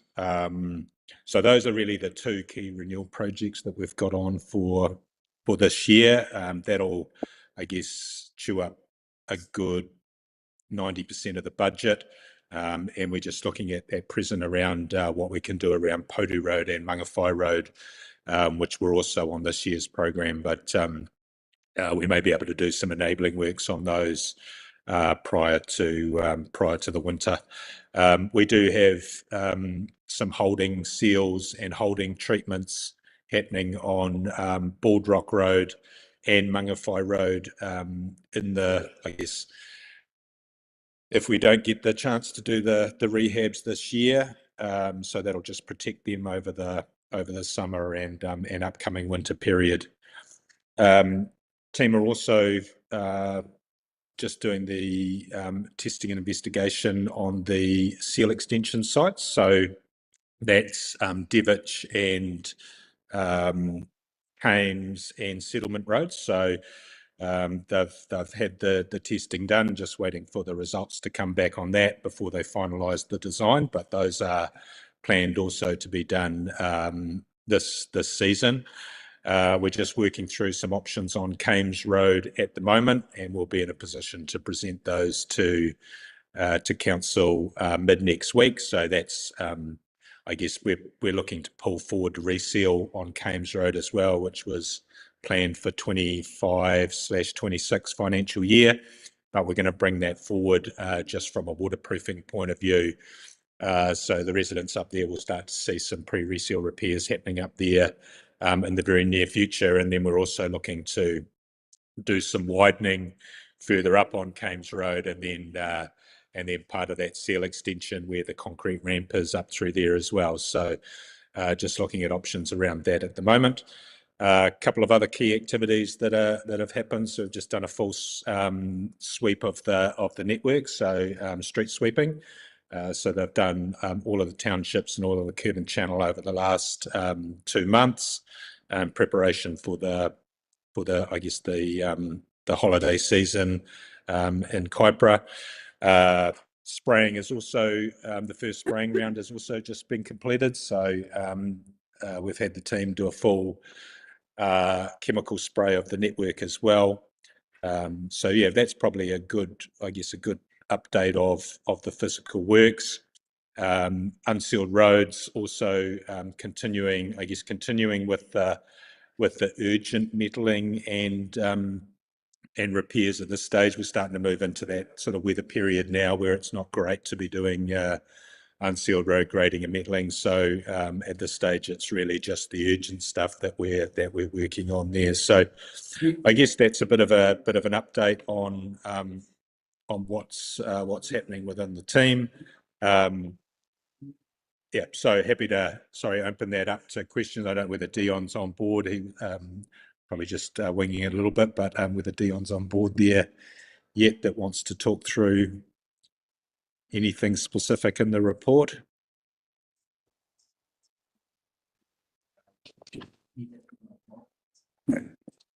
Or happy to open it up to questions, I guess. Yep. Yep, we can hear you now. Yep. Oh, excellent. Sorry, I started reporting, so we just had some technical challenges this side. Apologies.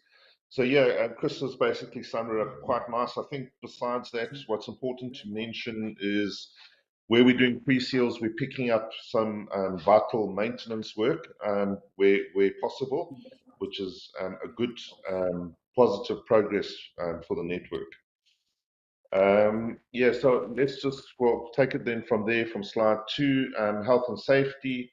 So there were no major health and safety incidents reported for the month, and we continue to do our hot topic toolbox talks and as well as our safety behavioural conversations, as well as our internal and external health and safety audits. We can just move on to the next slide, please.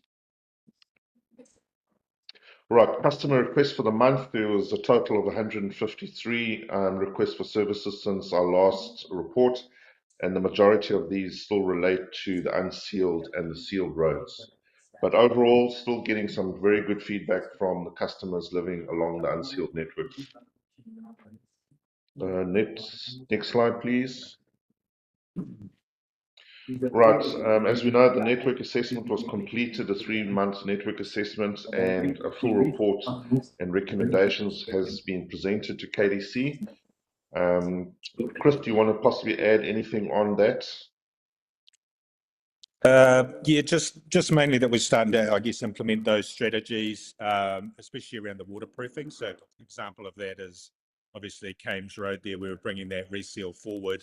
Reason we're bringing that forward is because it's only had a single coat chip seal way back in 2005, so not really considered waterproof, and starting to see those failures in the top section. So, key thing for us now is to actually second coat seal. I think we talked last time, we talked about a significant percentage of the network. It was between 4 to 12% of the network only had a single coat seal on it. So from a waterproofing point of view, that's critical for us to, I guess, keep those good roads good. So that's a key part of the upcoming reseal program for this season. But other than that, nothing else to add on that one, Dion.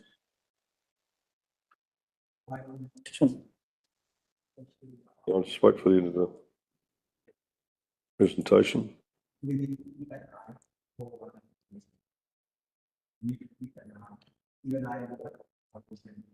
Anything else, Dion? Apologies, sir. Can you just skip to the next slide? Thank you. And thanks, Chris.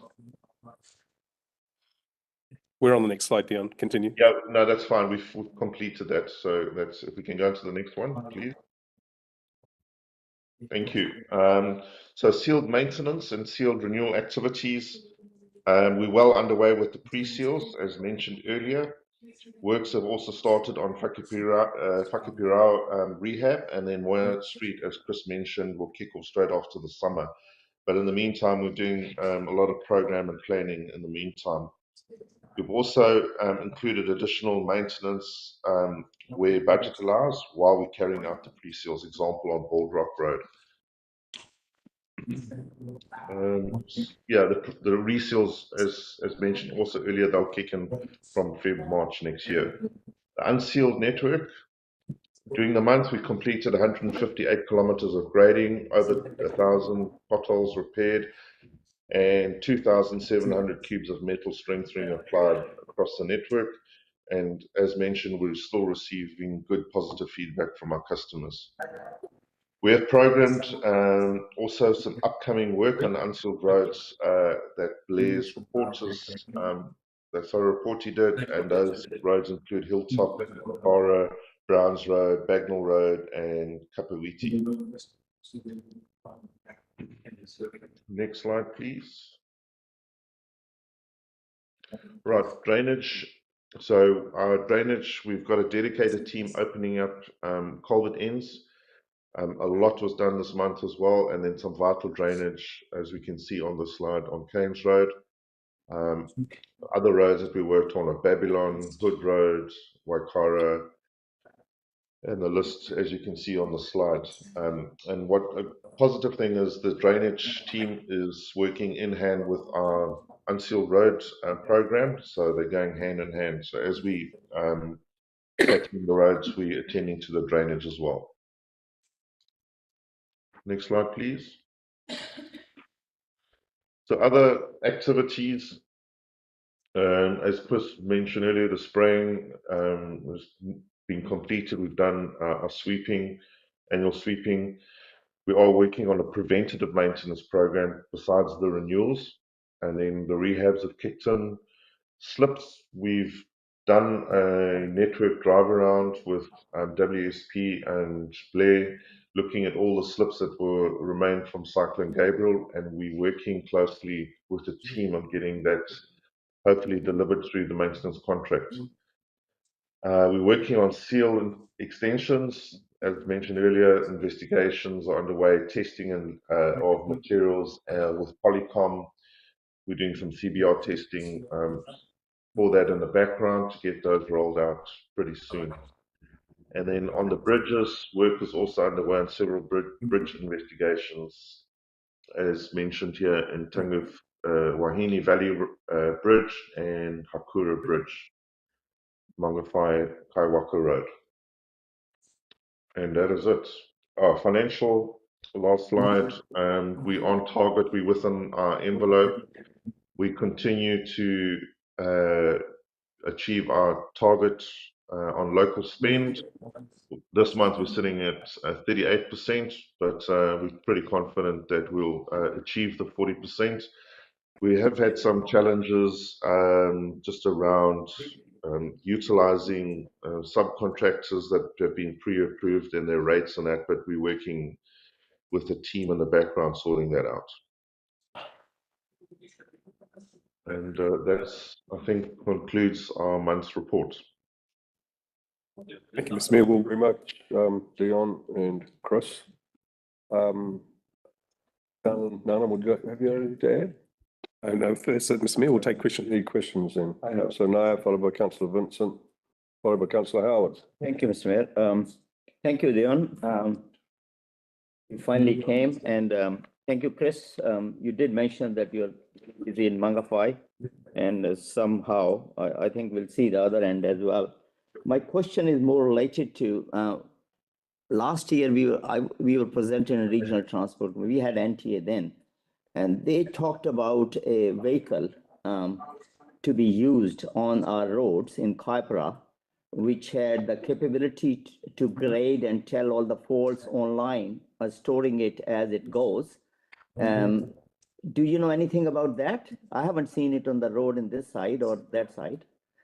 It's a vehicle which has a capability to inspect the roads as it drives and sends live data to and stores live data. So you know exactly what point, say 110 kilometers from this place and this point is to be graded and all. Do you know what I'm talking about? So was that through the new contract, or was that through the previous? No, it's nothing to do with the contract. It was because we had Northern Transport Alliance, and they had acquired this vehicle, and actually they were going to take us not for a ride, but to show us what it does. It has the capability to save a lot of time and to do much more than the road inspection vehicles are doing in terms of finding out fault on the road. Can you investigate and come back on that? We'll do. Please? Thank you. Yep, certainly will. I mean, would probably know, but come back to you. Penetrating radar, maybe. Oh, sorry. There was a little part of the question. So we are sitting on $9 million of phase 3 work. Would you have planned to start it at some point? Just through you, Mr. Mayor, I can answer that, Chris. So phase 3 works, we talked about this previously, Councillor, is phased over 2 years. Yeah. And we are going to start the works this year. So that's what Chris was talking about. So where there are maintenance related repairs, we'll get Downer to fix those. Where there are substantive repairs, we do still need to follow NZTA procurement guidelines. So we'll do that as well. But work's underway to finish those phase 3 works over the coming 2 years. We do have some challenges which we want to discuss in the next paper around funding. We requested in the funding that we got. There's a gap there. And if I could just jump in there too, Councillor Naya, you raised this at the council meeting last week, and we did say that we would report the phase 3 update to the next briefing in December. So that's been organised. Okay, thank you. Because I mean, it has been a year since the money is sitting there, and it hasn't been the first year seen. I think we've answered the question. Conscious of this. Councillor Vincent. Thank you, Mr. Mayor. Yep. Firstly, as a resident of Whakapiria, I applaud the fact that I received a message on Antenno on Friday saying that work was going to start on Monday. And I went down the road on Monday and it had started. So that's awesome. However, and I'm pleased to see that you are aiming to get that finished before Christmas. That'd be really great. One thing that struck me was like when the previous contractor did the first stage of the work involving replacing culverts, they had a traffic management plan in operation, which to me was excessive. Well, it was nothing compared with the current one. And there seemed to be just about twice as many cones this time and hundreds of meters longer area under traffic management control. And it just seems to me, and I'm not an engineer, that if there was more of a risk-based approach taken, which I thought was what we were supposed to do, then take into account the traffic counts and also the nature of the road being quite windy, the speed that vehicles travel at is relatively slow. If those factors were taken into account, perhaps we would have something a lot more rational, because to me, it does not reflect well on the council. So, yeah, what's your thoughts on that? Yep. Look, actually, I agree with you. I went to Whakapirau Road this morning to have a look at the traffic management, and in my opinion, yes, it is excessive. There are some pros and cons against that. So to be fair to the team, they have been following the approved traffic management plan and the approved, I guess, code of practice for temporary traffic management. But I do agree that it is excessive. So I have talked to the team this morning about shortening that site right up. So they have additional people going out there today to shorten that site up. It won't quite meet the requirements, but we're willing to take that risk to shorten it up to make it, make it more appropriate for the public. So hopefully this afternoon, when you do go back through there, you will see that it's less intrusive, I guess. Oh, well, just a note. Thank you for that, because I actually had the experience of a neighbour told me that they had waited for 12 minutes with no vehicles coming the other way. And then when they did start on the green light, they encountered another vehicle coming the other way. So, I think if it's shorter, then there's less chance of such complications arising. I really appreciate your prompt response. Thank you. Councillor Howard. Thank you, Mr. Mayor. Gentlemen, thank you for your report. So one of these questions may be more specific for Anand, but let me just start and follow on from Councillor Vincent on traffic management. And I think that I got a question from an overall perspective, is that are we now delivering on the revised requirements on traffic management as set out by the Minister some time ago, on more of this risk-based strategy, i.e. using a lot less in the way of cones, traffic management? Are we actually doing that and fully implementing it? Because it doesn't seem to me, I've been stopped 3 times on the way over today, and it doesn't seem to me that we're having any less cones. So that's the first point.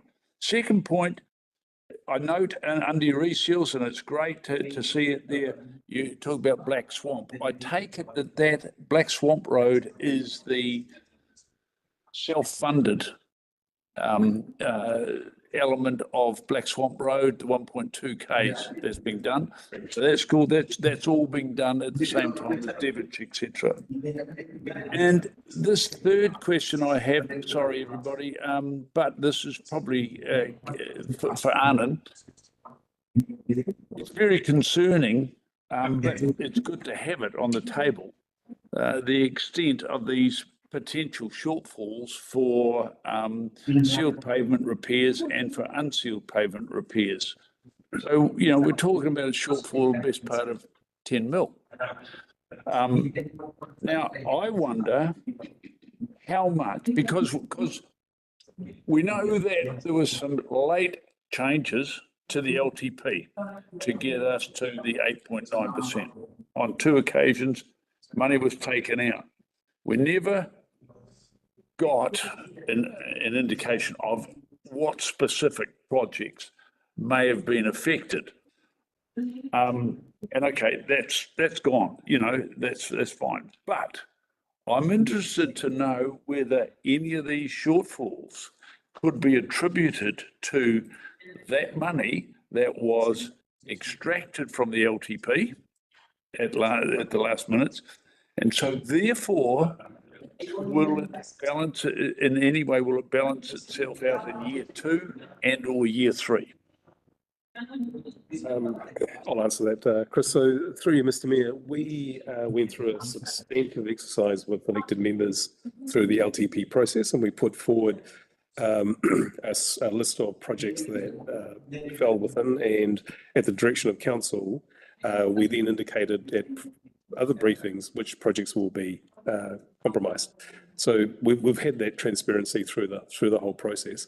We are limited by the NZTA funding, Councillor. So you will recall that I did present a couple of councils ago our indicative funding we got, which then turned into the final funding, which did not match the LTP funding. And so the paper that I'm presenting after the break sets out the discussion around we've collected rates for what we included in the LTP. So elected members then we need to have a conversation in terms of what elected members wish to do with that surplus funds. So in terms of catching up, look, we are where we are, which is we've got the allocation over 3 years. So we need to best use that money over the 3-year period that we've got. So there will always be a delta. I think, previously, NTA staff were talking about $20 or $30 million deficit, particularly in the drainage. So, at some stage we will catch up, but it will take some time, unless council wish to, in the next LTP, accelerate some of those works. Yep. Thank you, Arnold. If I may, just going back on that though, I fully understand, totally understand and get that NZTA have had an impact subsequent to the LTP, right, in terms of the withdrawal of their money. So that's fine. What we agreed was in the LTP is what there was. Now, we've got these budget shortfalls. So I'm not reading or suggesting that they are related to, but they could be, to the NZTA shortfalls. I just asked a specific question, is that would some of this be related now to the money that was withdrawn from the LTP late in the piece? I'm not sure I follow your direction here, Councillor, but more. Can I just suggest we hold that for the next item? Okay. Rather than this, I'd like to get our roading guys back on. Be quite cool. So that's probably linked to the next item, Councillor Howard. All right. Okay. All right. Okay. But if the guys could just comment on what are raised about the traffic control, please. Yep. I'll do that. So, look, no, we're not implementing the new NZ Guide to Temporary Traffic Management New Zealand, which is the NZG TTM. It is still not finalised yet. It's in concept phase, and even though I guess ministers have been talking about it, it is still not rolled out properly. It's actually a huge process. You've had COPTIM in place for the last 15 to 20 years in New Zealand that everyone has had to abide by. Is super prescriptive, moving now to a risk-based approach, which requires a whole lot of additional development of systems process. So the answer is no, and no one is that I'm aware of is within the whole industry or country has shifted to that implementation yet. It's something that will gradually come in, I guess, over the next 12 to 24 months. But I guess it is something that's really important to us that we do move to it, because it does reduce cost to all involved. So I guess that's the answer to that question. The second one around Black Swamp Road is, yep, you are correct. That is the unsubsidised private funding. We're just looking to see how we can combine that with the other work that we're doing on the seal extensions to get the best, I guess, best bang for buck for Kaipara as well. Thank you, Chris. Question from Deputy Larson. Thank you, Worship. Yeah, just with regard to the point raised about the reductions that we made in our roading budgets, my understanding was that we've received significantly less subsidy even on our reduced project list. But is it not true that we're collecting more money than we can get subsidy for anyway? Through you, Mr. Mayor, you are correct, Councillor, and that's the conversation for the next paper. Yeah, thank you. Yeah. Just with regard to team here, I just really want to express my gratitude for the amazing work that you're doing, Anna and Dion and Chris. It's like night and day compared to the old times. We're seeing measurable, specific improvements on the network, and the methodology that you're laying out to us is very strategic and well thought through. So you look tired, Chris, and we just thank you very much for all the hard work that you're doing to really make this work. Thank you. Thank you, Councillor Rachel Williams. Thank you, through the chair. I had sent through a earlier question to Anand on the Hakaru Bridge. So I just wanted to say I'm pleased to see that there are multiple repairs that are going to happen and that they look to be all completed hopefully this financial year. So really pleased to see. Just through your chair, the works were planned in two stages, so the abutment and then the joint itself on the bridge. I've told the team if we're setting up traffic management once, we do the lot one go. So we are planning to finishing by the end of this financial year. Yes, okay, I'm going to wrap this up. Thank you very much, team. Thank We'll you. have a 10-minute break? Yeah. Okay, so we'll come back at 11:40. Thank you. Thank you all.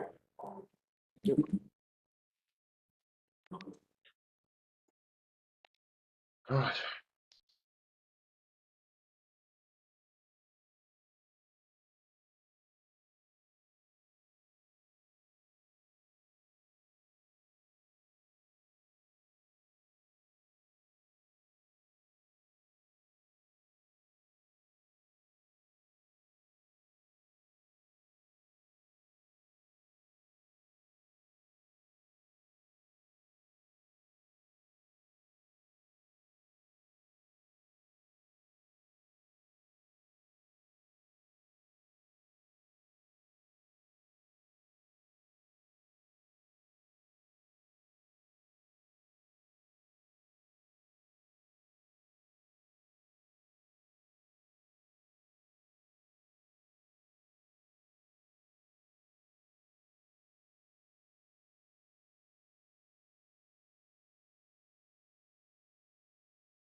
Okay, we're reconvening this briefing.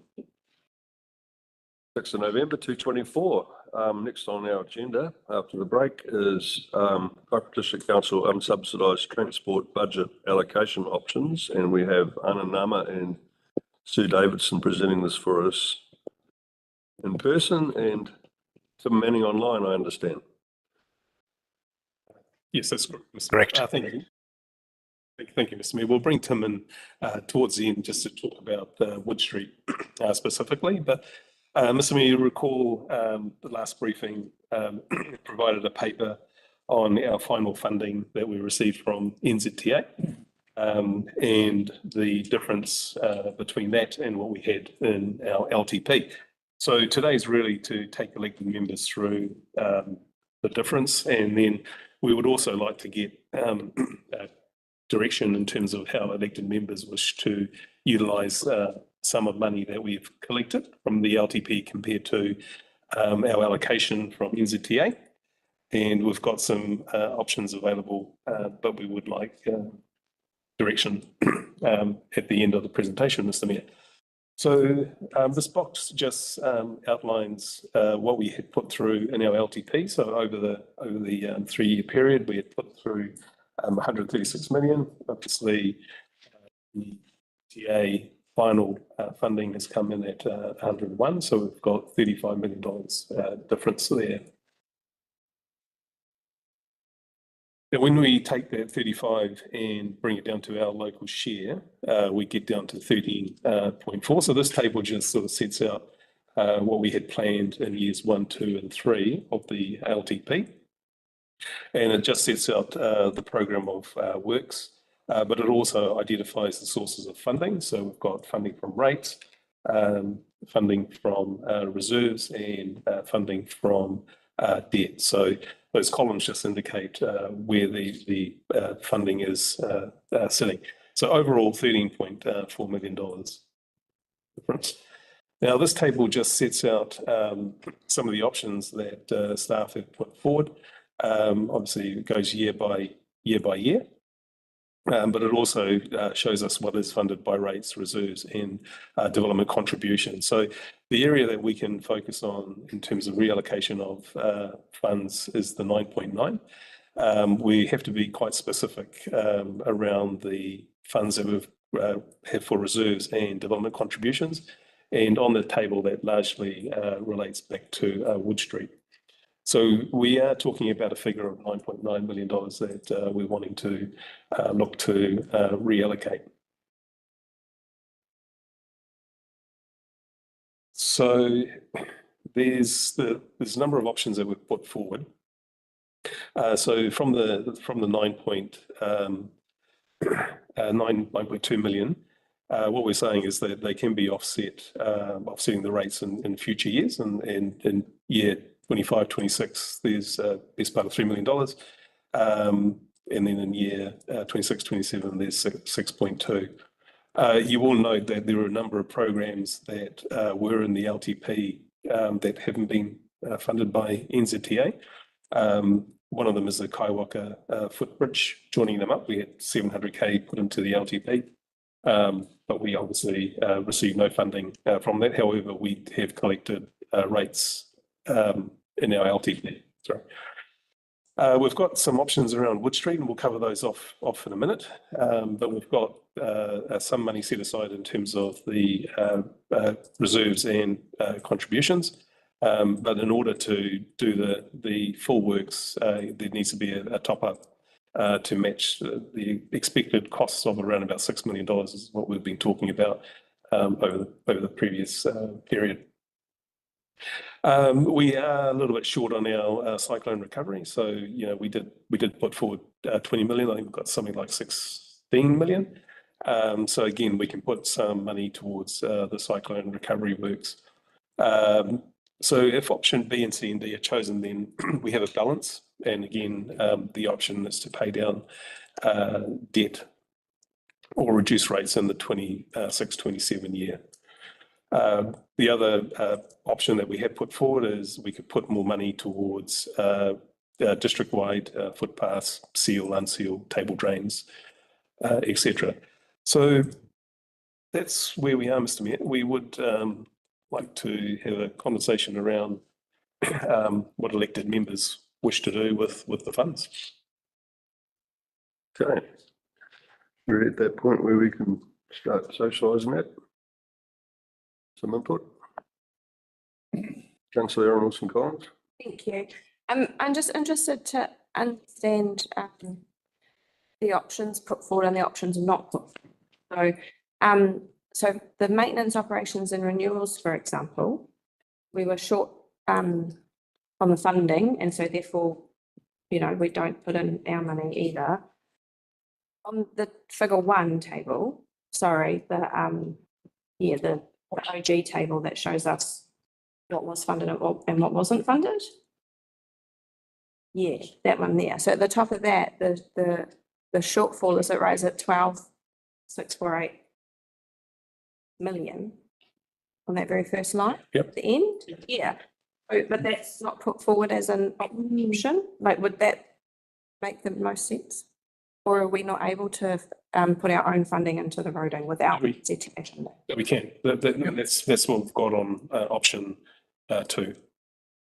So I'll take you back through. So this is option 1. We can might just expand on option 1, Mr. Mayor, so the elected members are quite clear. So what we also didn't get in our funding is what the NZTA determined as low cost, low risk. However, there is a sum of money available nationally that we can apply for, and we are looking to apply for that in the Inslee Street repairs. However, it'll be at 62%, so we have to allow for our 38%. And what table 1 does is it does allow for, I've made an estimate that we may need $2 million of local share to match any low cost, low risk projects that we may be entitled for from NZTA, the national $100 million fund that we talked about last time. We do have to fund the Cove Road slip. The NZTA have put forward a project. They're funding a portion of it. We have to fund our subsidy. It's a road that we should be repairing as a strategic route in the event that the Brenduans go down. We also didn't receive as much money as we wanted to for the road safety education. So we're proposing that a sum of money is allocated for that. And then the next year, we're bringing in Wood Street, and we'll just get Tim to talk to those options.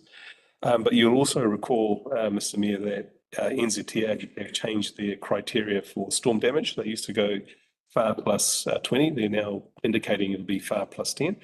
And you will recall Steve Mutton saying they're still going through the NZTA board. They haven't made a final decision on that, and we haven't heard anything further as well.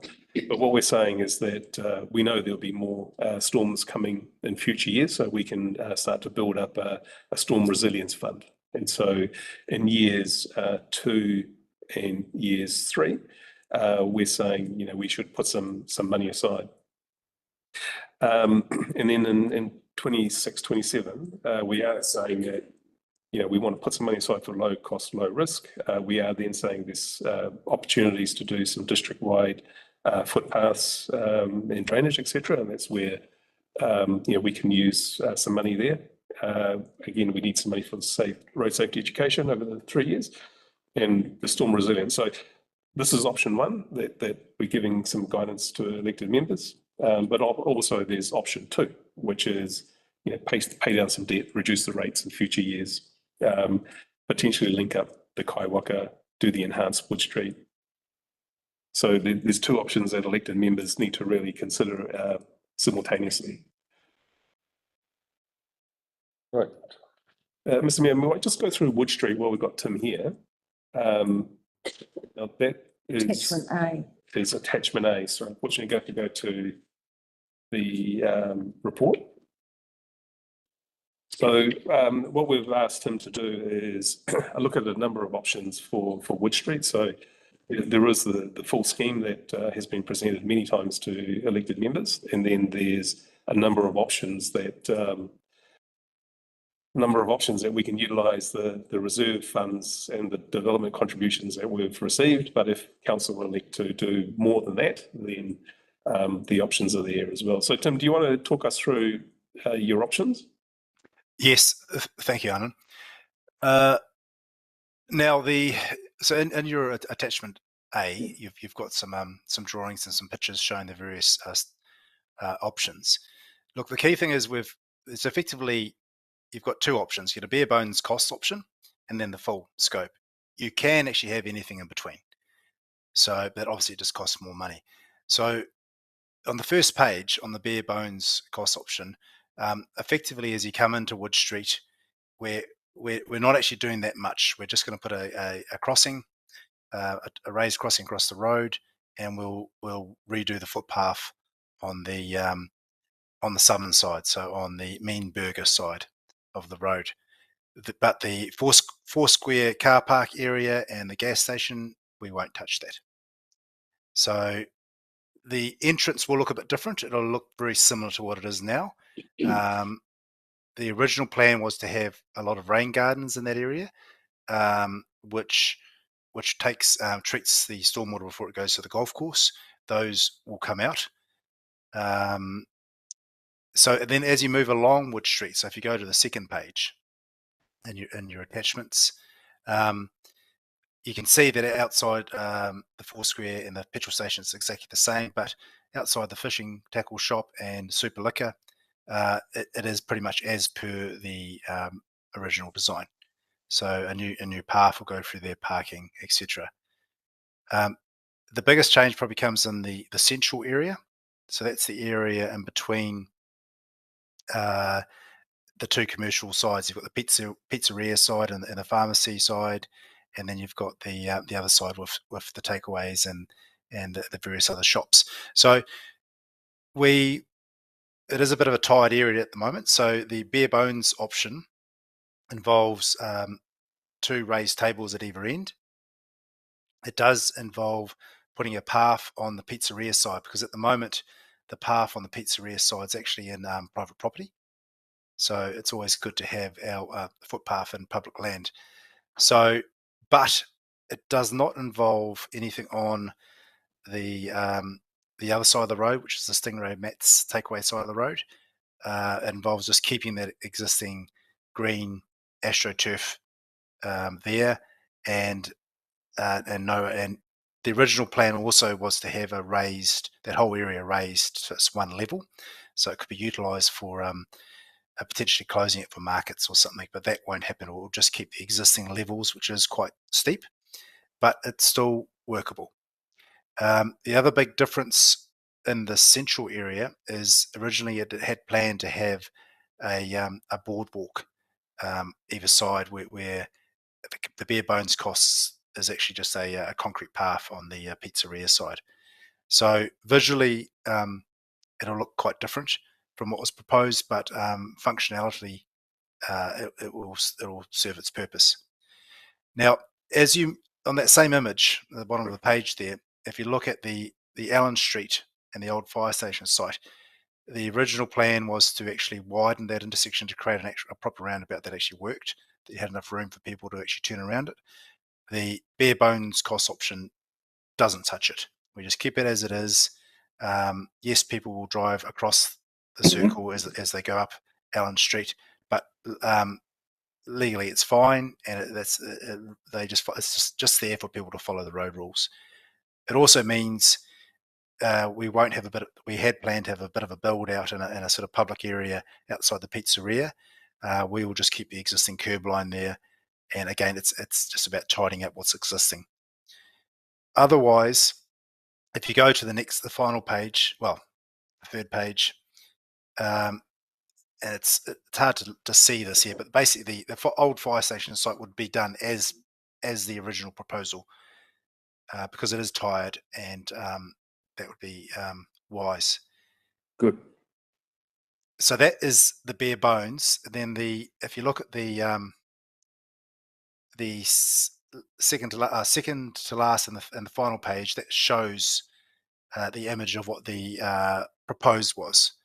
So the proposed big difference probably is that you have a straight road all the way through and it's all lined up, and you have a lot more space on the sides of the road for people, because the idea is this is about a commercial area, so you do want space for people to be able to mingle, etc. So that is a key difference from the bare bones and the ultimate. So any questions? So Larson. Yeah, thank you, Your Worship. It just, Sue, you referred to earlier the general rates take for Mangawhai as a percentage of the total rates take. What was? It was 46% under land values at the moment. Yeah. Because we're using it tonight to talk to, going to 49%. I guess looking at the enhanced option, which looked like that would be a final solution to everything. My only reservation around doing that was that Mangawhai wasn't paying its way, but it sounds like from the amount of general rates take that we would be getting, and that this is being paid from general rate, that it would be paying its way.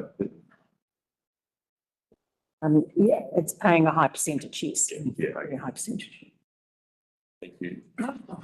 Howard. Thank you, Mr. Mayor. Thank you, Sue and Arnon. I've got a couple of questions. First off, I guess an observation. This Wood Street project has been going on for an interminable amount of time. Waihu Valley Trail. Can you please be quiet and put your hand up and get online? But you've skipped. Well, if I miss you, I apologise. That happens. So I'll put you on the list. Thank you, Councillor Howard. Continue. Thank you. And obviously there are other projects. But in this case, I think that if we are to do anything less than the full enhancement as proposed, perhaps with new quotes, there's, a lot of contractors not busy. We've talked about that before. We may well be able to reduce costs. I'm not pipe dreaming here. But perhaps that 6 million could come down, because I do note it is said that this is a high level cost estimate. I think that this is a classic project that is ultimately going to cost the council and ratepayers, well, actually the ratepayers, a hell of a lot more than was ever anticipated. And we know that the cost allowance has gone up $2 million just in the time that we've come in from what was left from the previous council.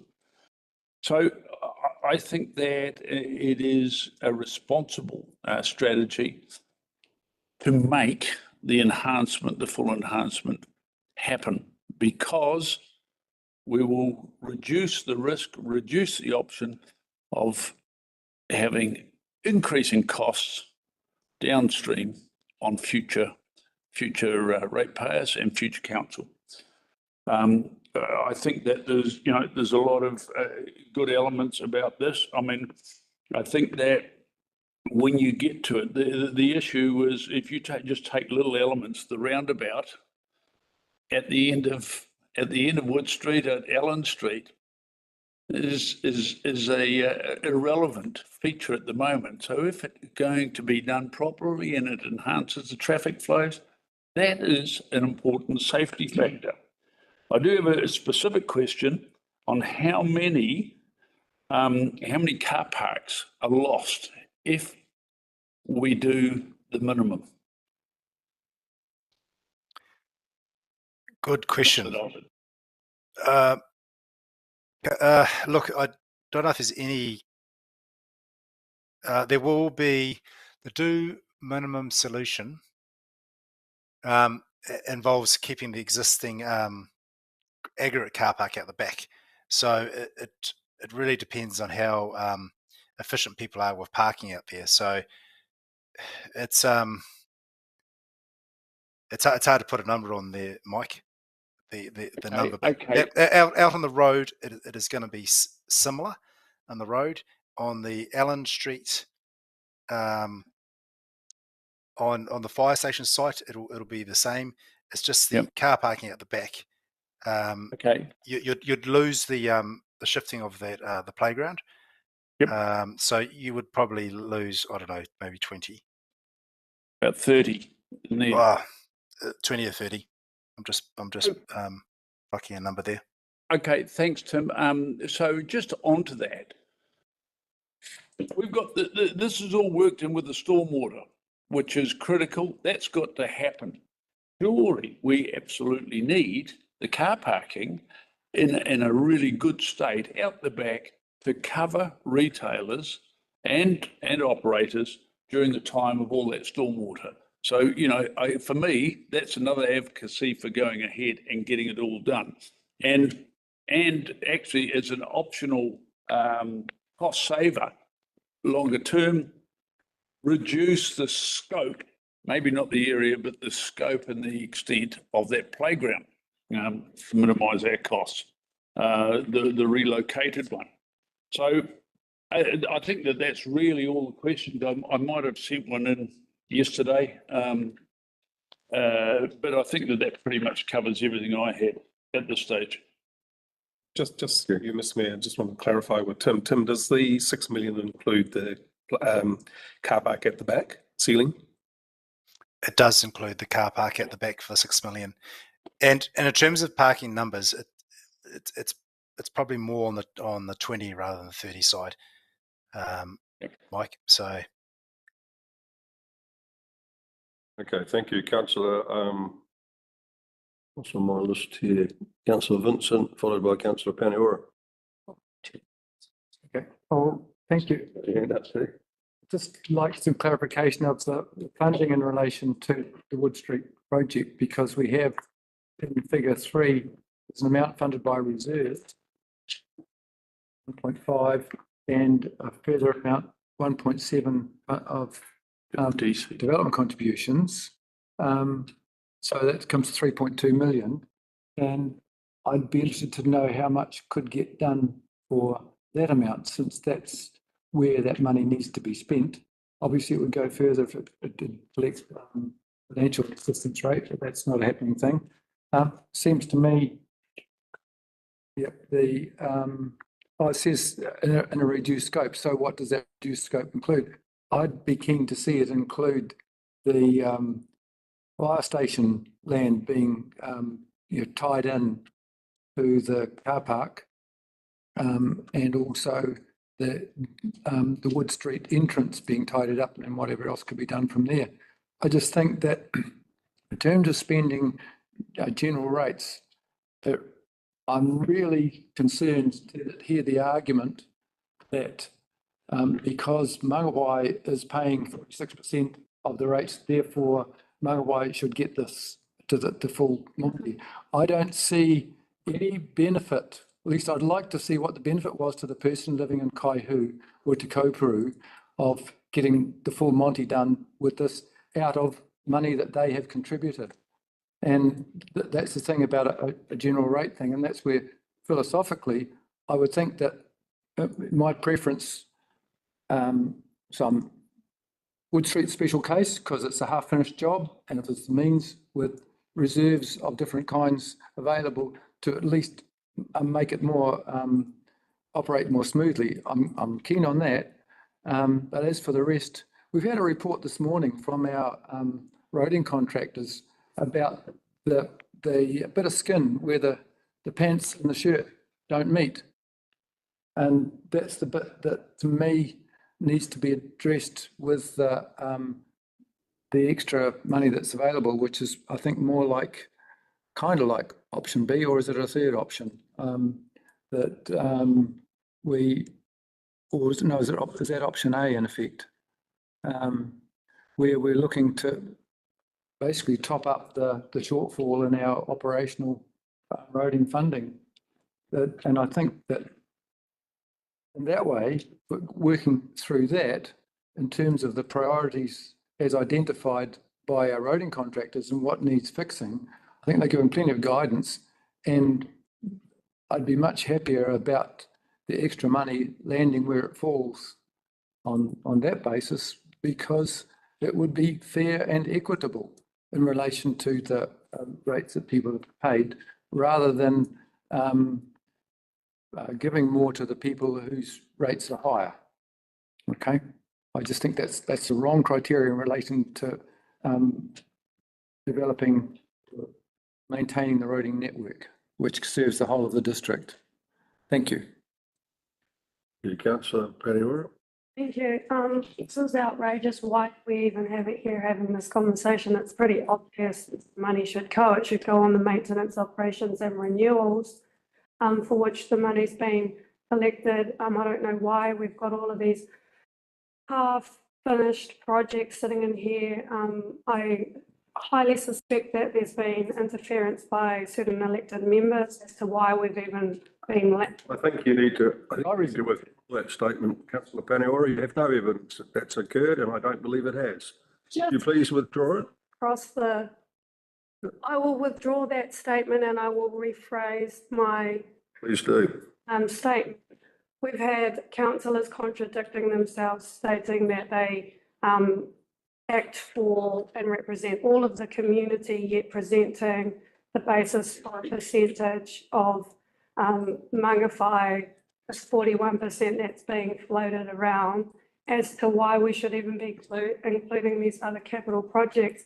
There's, after maintenance and renewals, there's 752,000 that should be then put towards the cyclone recovery phase 3 capital expenditure. Going back to maintenance, operations and renewals, we had a big session on the cost of the bridges, the escalation, the costs, and having to actually go right back to the bare bones and choose the absolute necessity bridges to upgrade.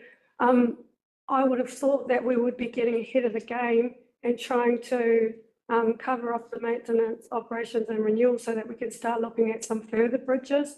Because this cost at this 12,648,000 could easily be double. We've just clawed it right back. And so if we're looking at capital projects today to decide where that money should go, then the same premise applies for Kairu Valley Trail. That came from externally funded, external funding from central government. It's sitting there half finished. It's an embarrassment. We can't operate it properly. We can't get tourism in over the summer because it goes to the middle of nowhere. For all of our strategic direction is about increasing tourism. Isn't that one of the things that we should be putting it towards, as opposed to a nice to have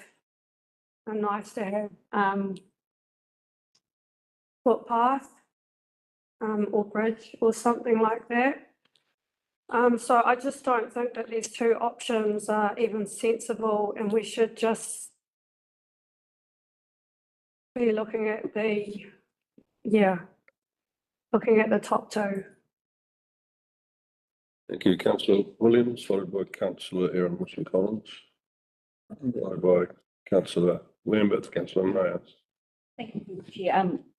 Councillor Vincent actually asked, about the reserves and the DCs. That's what I was just wondering, how much of that was attributed to the projects. So that's Wood Street.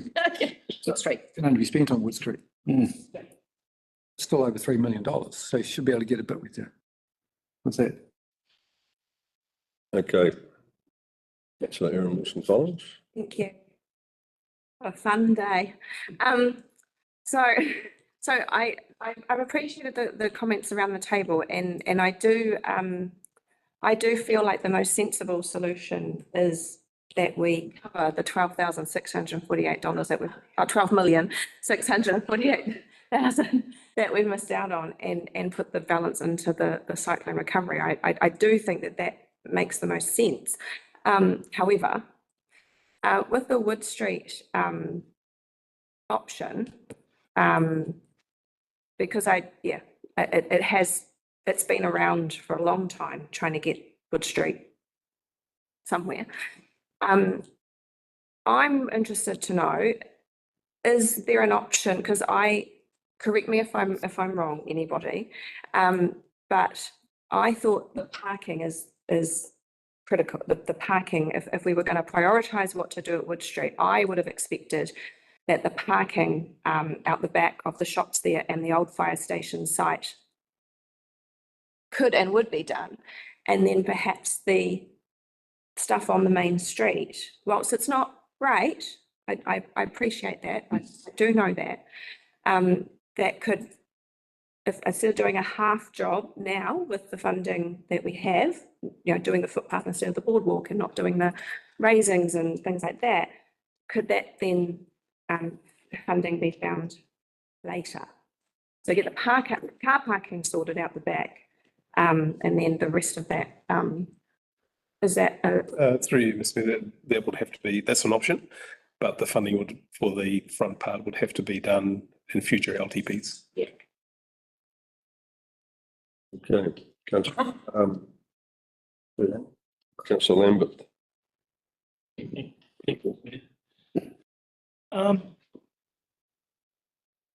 involved with commercial property myself, I never ever get emotionally attached to commercial property. This Wood Street development, 10 years ago, Wood Street was the centre of Mangawhai when it had a very decreased population.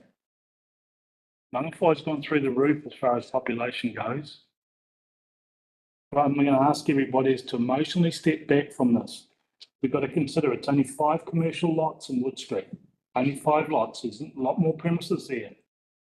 We've got to consider there's at least 6 times the volume of commercial property which has been opened up in Mangawhai Central. Is the future of Mangawhai Wood Street, or is that going to become a little boutique commercial suburb Mangawhai? I wanted all to step back and have a look. 10 years ago this project started, a lot has changed. A lot has changed, but I think we're still probably emotionally attached on this idea of making it the central hub of Mangawhai, which we all know it is not. I would just want you to consider that before we go down the path of the gold-plated option. Thank you. So Howard. Thank you, Mr. Mayor. I'm sorry, Councillor Nair. Councillor Howard. Thank you, Mr. Mayor. Thank you for keeping the queue. So, first of all, I would like to know why NZTA rejected the option. Was it not viable? Sorry, Councillor, so NZTA did not fund Wood Street. They would have given some reasons. Oh, look, their priority at the moment is around resilience as well, around the whole country. So it's right. Just Mangawhai. It's all of this. Okay, so in terms of my statement or whatever, I concur with most of the councillors that Wood Street is not important, and I highlight Councillor Lambert's point of view. It may end up as a boutique option, and we are pouring money to provide car parking, which is plenty for those boutique at the moment. And we should focus more on maintenance operation. But before I even go that path, I would like to know that that's the money which belongs to ratepayers. And we are trying to keep this money, which is actually fraudulent. We should look at options how we can reduce the rates. The second thing is in terms of urgency, this was never the case that it has to be done this year. It is in the LTP for year 2 or year 3. And this money which we have collected from the ratepayers is now. We should not be sitting on this money. So I think most of this money should go back to them. We should look at options of funding some of the maintenance operations where there is a shortfall because it is related to roading. So if you take my viewpoint, I would say, give it a break, leave it for a couple of years, give some rate relief, which they direly need. I was in Melbourne last 2 days, and asked my daughter living in $1.5 million house in CBD, how much rate she pays is $3,000 a year. I have a house in Auckland. I pay $3,000 for, again, a big house. Why when we are talking about Kaipara and we said we want to invite people to come and live there, which one who has some sense to come to Kaipara with such high rate bills in a scenario where there is no job opportunities, there's nothing. So I am actually in favor of returning the money in terms of rate relief to people and just keeping a couple of $1 million for maintenance and other things. Thank you. So Howard, followed by Deputy Larson. Thank you, Mr. Mayor. I have a specific question and a couple of observations. If I look at the picture on the first page of option, Wood Street options, minimum scope, and we're doing getting rid of this is really to Arnon and Tim. We're not going to do the water gardens as part of that, which were deemed as being a critical element of the whole filtering of stormwater before it went into the now current disposal source, which is through the golf course. So ultimately, is that compromise by not doing that work going to compromise the golf course or the other elements of the whole thing and the whole structure of Wood Street by not doing the water gardens and not providing optimal protection through the quality of the water or the filtering of the water? So, I mean, is there an environmental factor to not doing that, at least that part of it? I'll leave that as a question at the moment, then I'll make a couple of observations. Would you like me to answer that now, Mike? Thanks, Tim. So we're taking away the bare bones minimum takes away about roughly half of the rain gardens. Yes, it does have a detrimental effect on terms of how you treat the water. It will go through into the wetland at the golf course, which effectively is a form of treatment before it goes out into the harbour. So it does go through a treatment process by going through the golf course, but it's not the ultimate, of course, is have the rain gardens on both sides of the road, not just the one side that we're proposing. So you do get some treatment, but not the full extent. Thanks, Tim. So you get some treatment, not all of it. Is there therefore a potential risk with the water that isn't effectively treated going into our current disposal site? And it's a long way from Molesworth Drive through to the wetland. Yes, there is a risk of contamination to the golf course. To the course? To the course. It'd probably involve potentially, if there was articles of rubbish or oil. It's often when you first get the rain, it's the oil off the road that comes into it that would go down. You would have to look at how you maintain that. But it should still be treated before it goes to the ocean, though. But it would become, I guess, a downstream impact for the golf course.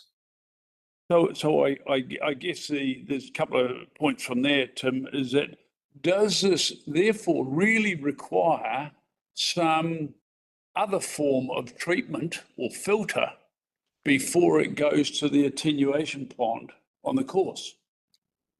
And then throughout the drains throughout the golf course. And has have the golf course people been appraised of this potential? Good questions, both of them. First one, yes, that could be looked at if once a decision is made in terms of extent of scope, that could be investigated. Secondly, would need to advise the golf course once a decision has been made. There's a bit of uncertainty at the moment, of course. Would we actually advise the golf club board once a decision is made, or do that in a consultative process? Through you, Chair, I think Mr. Mayor, I think we will have to decide today or at a future briefing what's in and what's out. And then we can then go and have that conversation with the. I think one of the obvious questions to ask is what happens to the stormwater now? The stormwater now it's not going to the golf course, but it goes down Fagan Place and the old fire station site, and in heavy events it does flood down there. So it all goes down. There's a pond at the back there, and that gets overloaded. So yeah, at the moment it all goes down the back there, and that's where it ends up. And that's if any contamination would go down to that pond. So it is fair to clarify for all that this proposal here on Wood Street does not compromise in any way, other than the rain guard, does not compromise this whole stormwater system that is going to go into this whole area. Is that correct? The due minimum allows for the stormwater to go ahead. It would have to be slightly tweaked to not dig up the whole road. But the due minimum allows the stormwater project to go ahead. Okay, so thanks, Tim. So without monopolising things, your estimated budget for our minimum scope is 2.64 million. Yet we have 3.2, I believe, in our 3.210 in our funding. So there is a difference of, let's say, $600,000-700,000 there. Is it, in terms of utilising that, is this something that we could add to the minimum scope that would help to move this project along, utilising, give or take, $700,000 to $1 million? And if you go back to my initial point, is that the 6 million is given as a figure, but it is stressed as being a high level cost estimate. So, I mean, are we actually talking about something that's not that far apart, given we go for a retender on the project, utilising the funds that are allocated? It might be, you might say it's pipe dreaming, but on the other hand, we might find that there is a middle figure that we come pretty close to what we want to achieve. And to that, I will make these observations. I still say this, as Councillor Wilson-Collins said, this has been around for eons. Let's be known as a council that gets some things done. I have absolute sympathy about the Kaihu Trail, and we've identified Dargaville, one key feature there as being tourism. So I'll work hand and fist to try and find some money, and maybe there is some money in here, because I totally disagree, for what it's worth, may surprise you all, with Councillor Nair. We've rated everything, yes, and we've ended up with some money. Unfortunately, it's because of a reduction in spend, we've ended up with some funding that we had. I think we have to be prudent. I think we have to be responsible. I think we have to be front-footed and get some damn projects done, finished, completed proudly, and expand our range as far as we can. We cannot mortgage future ratepayers and future councils as the way it's been done in some instances to this council. Thank you. Okay, next on the list is Deputy Larson. Thank you, Your Worship. Thanks, Tim. Just with regard to the Kaiwaka footpath, are you aware that neighbouring landowners have suggested that we could use some of their land to make it easier to take that path along, that sort of 50 odd metres that it needs to go? That would be a benefit. Would help. Yeah. Were you aware of that at all? I wasn't aware of the exact details. No. Oh, okay. Yeah. I mean, I always thought that the budget that was allocated to that project was ridiculously generous. And I think that even with some of the peculiarities of the route, which is such a short route, I can't imagine how we couldn't do it significantly less. Possibly would need the financial distribution, to be honest. But yeah, I guess everyone in the room doesn't know it as well as I do. We've got a short little bit of footpath that is needed to link those two things together. How long? Well, I mean, it's longer than 50 metres, but a lot of it's already existing crossings and stuff. Yeah, have you got any comment on that, Tim? Do you think we could sharpen that up? Oh, look, I haven't got any comments. Sorry, I haven't gone through the detail yet.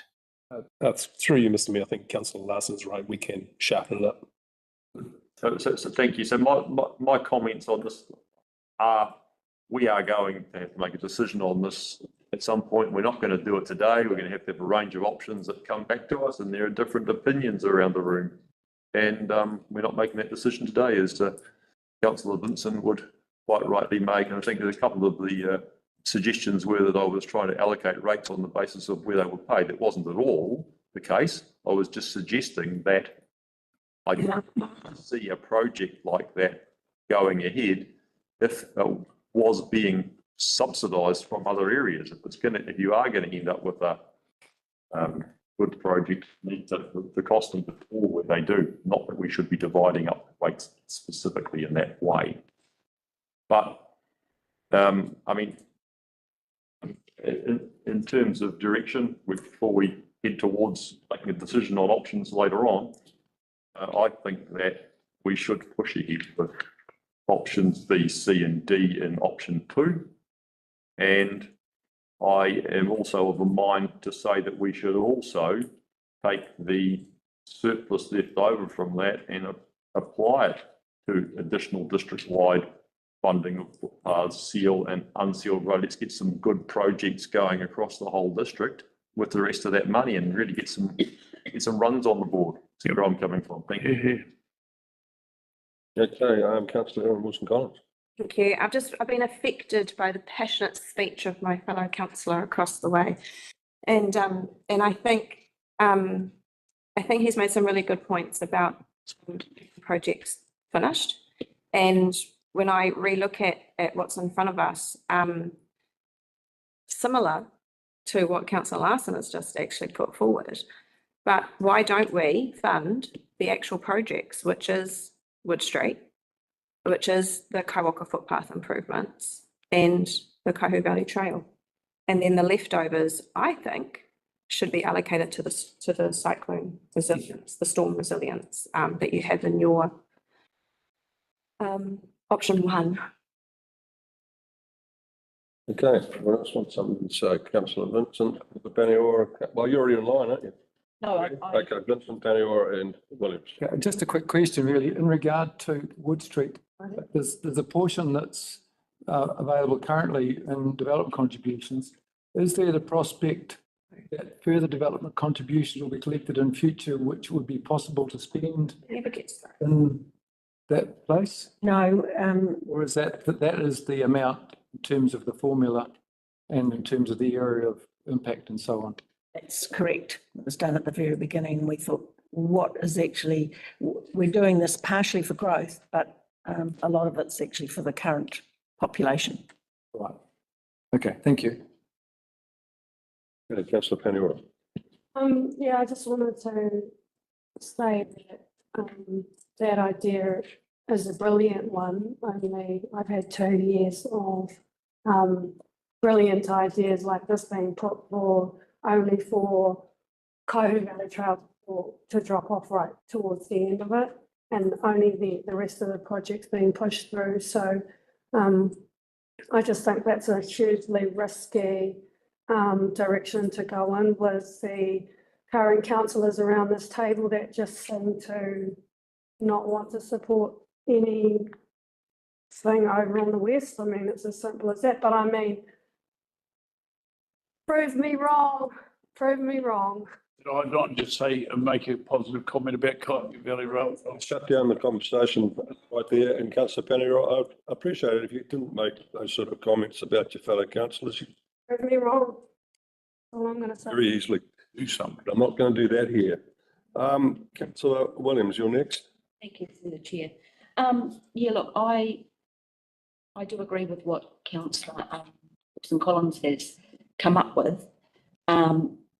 What I would add is with Wood Street, you know, we've had so much consultation and, you know, talking with the business owners and that, it's just, I guess it's a frustration. It's, you know, could be on hold if we didn't go the full amount, but maybe we could look at different components and maybe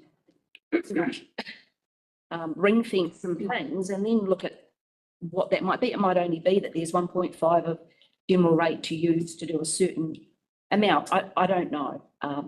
It is important. I mean, I know Mangawhai Central is there now and that seems to be the heart, but Wood Street is still really, I mean, if parking in the week, you can't get parts. And so, you know, this is why this project is still going and it's frustrating if it can't get to that finish line.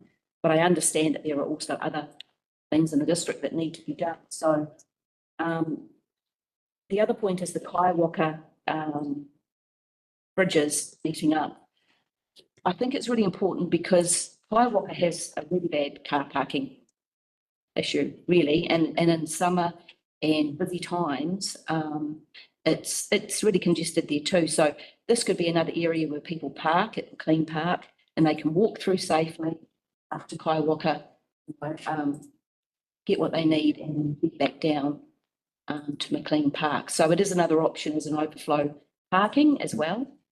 And obviously the Kaiwaka Valley Trail, and I understand the frustration around that too, and that we need to see something happen there. So I would agree with Erin and what she's put forward, and let's have a look at Wood Street and maybe make some changes or just look at it in a different way than just these two options. Perhaps. Yeah. Any question? On the list there, I don't think so. Yeah, councillor Nair. Thank you. Just a clarification, Annie. In this Wood Street development or redevelopment, what's the future of Foursquare?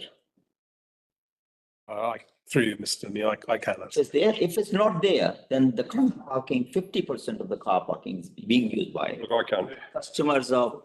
can't speak for Foursquare, but I do know that they've made. That's what I need to Let me know. finish, please. I can't talk for Foursquare, but my observation is they've modernised their shop substantially and it's well used. So Doing it now. I can't speak for the owner, but it looks to me like it's a long-term process there. Thank you. Anand, you wanted to have a say there? Councillor Howard. No, you got Anand first.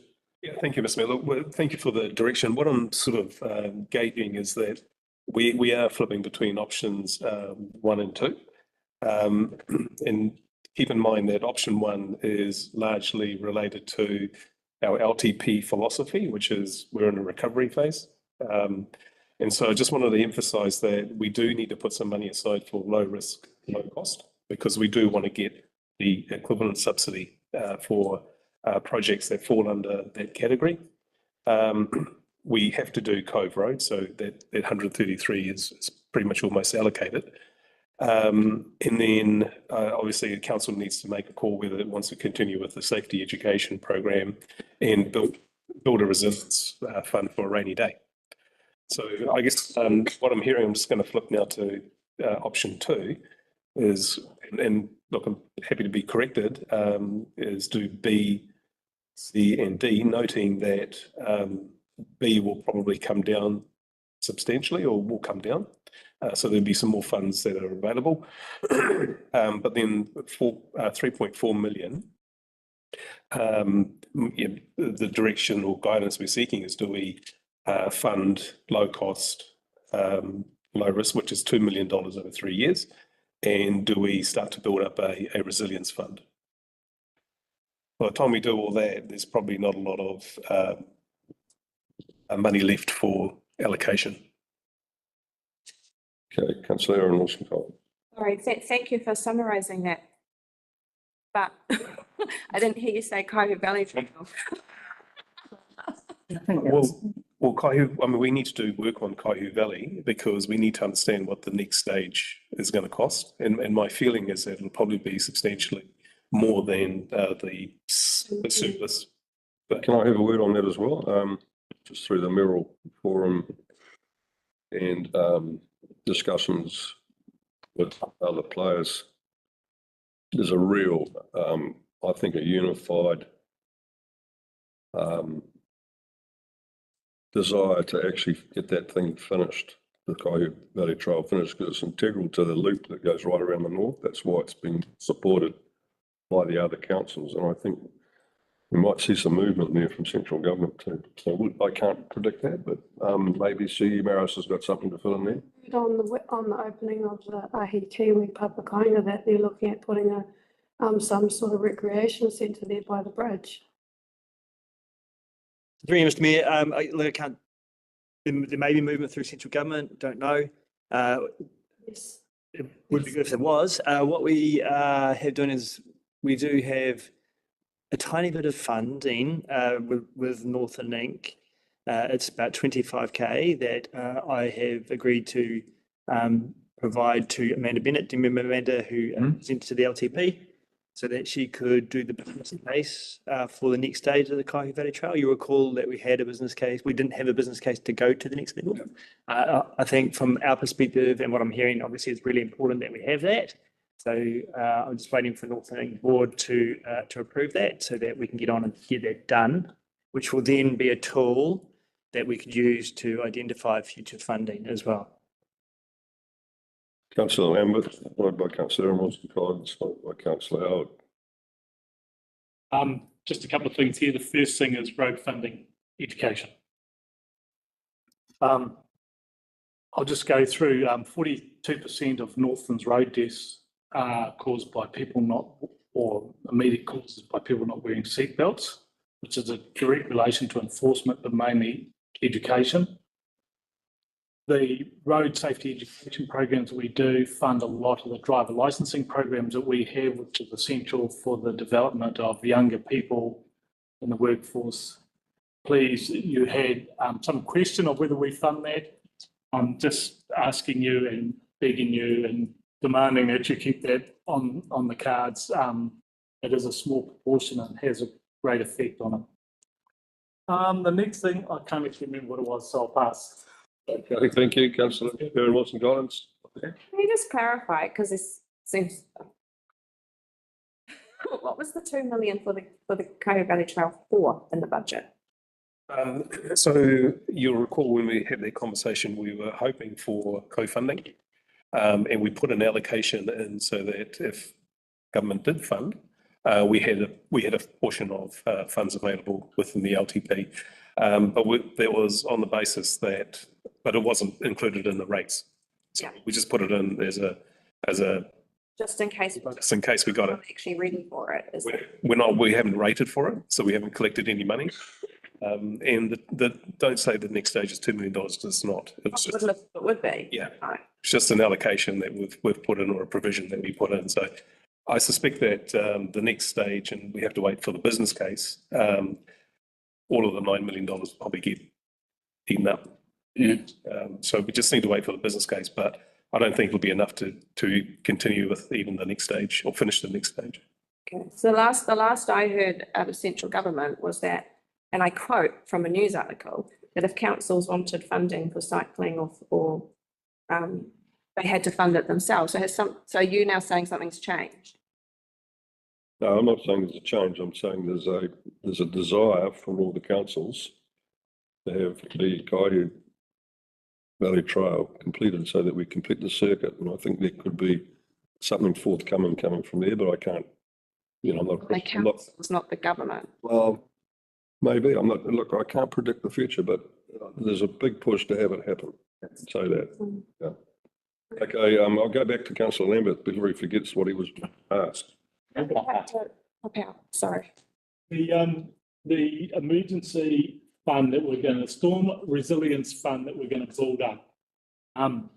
There's quite an allocation there Will we be seen as little goody two-shoes and then not given funding if a storm does hit by central government? Do we risk not having that pool in there? Do we risk grabbing that money and diverting it away for another year so we can get a project in? That's what I'm sort of asking, you know, do we gamble with? Because if we have this resilient fund, there is a likelihood that if a disaster hits, central government say, oh, you've got it all under control, we're not even going to look after you. No, through you, Mr. Mayor, that's not correct. They will fund FAR plus 10, but it's got to meet a certain rainfall criteria. And what we're saying is that before it was FAR plus 20. And so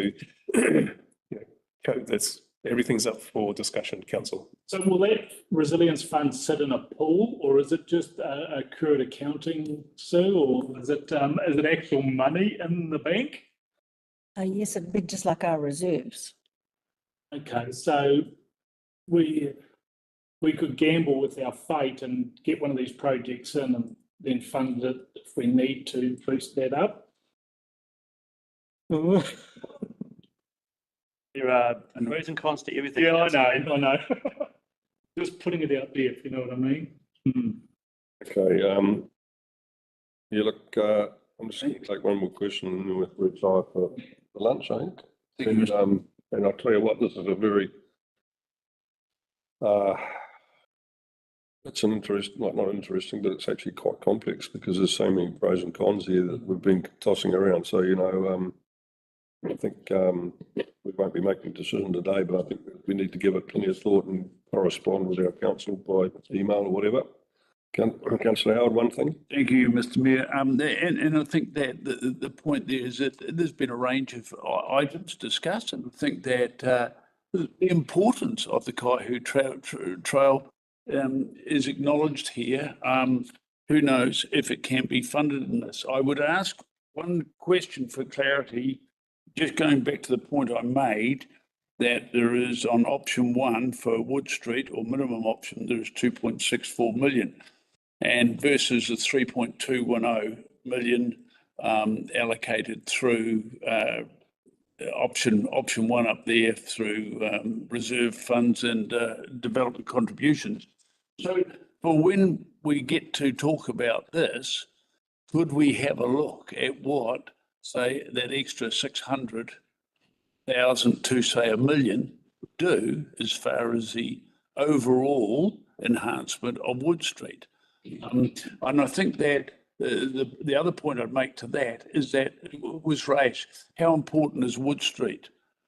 I think the importance is that we finally go and get this job done to give Wood Street the opportunity to create and develop its own personality, which is really where we've been going.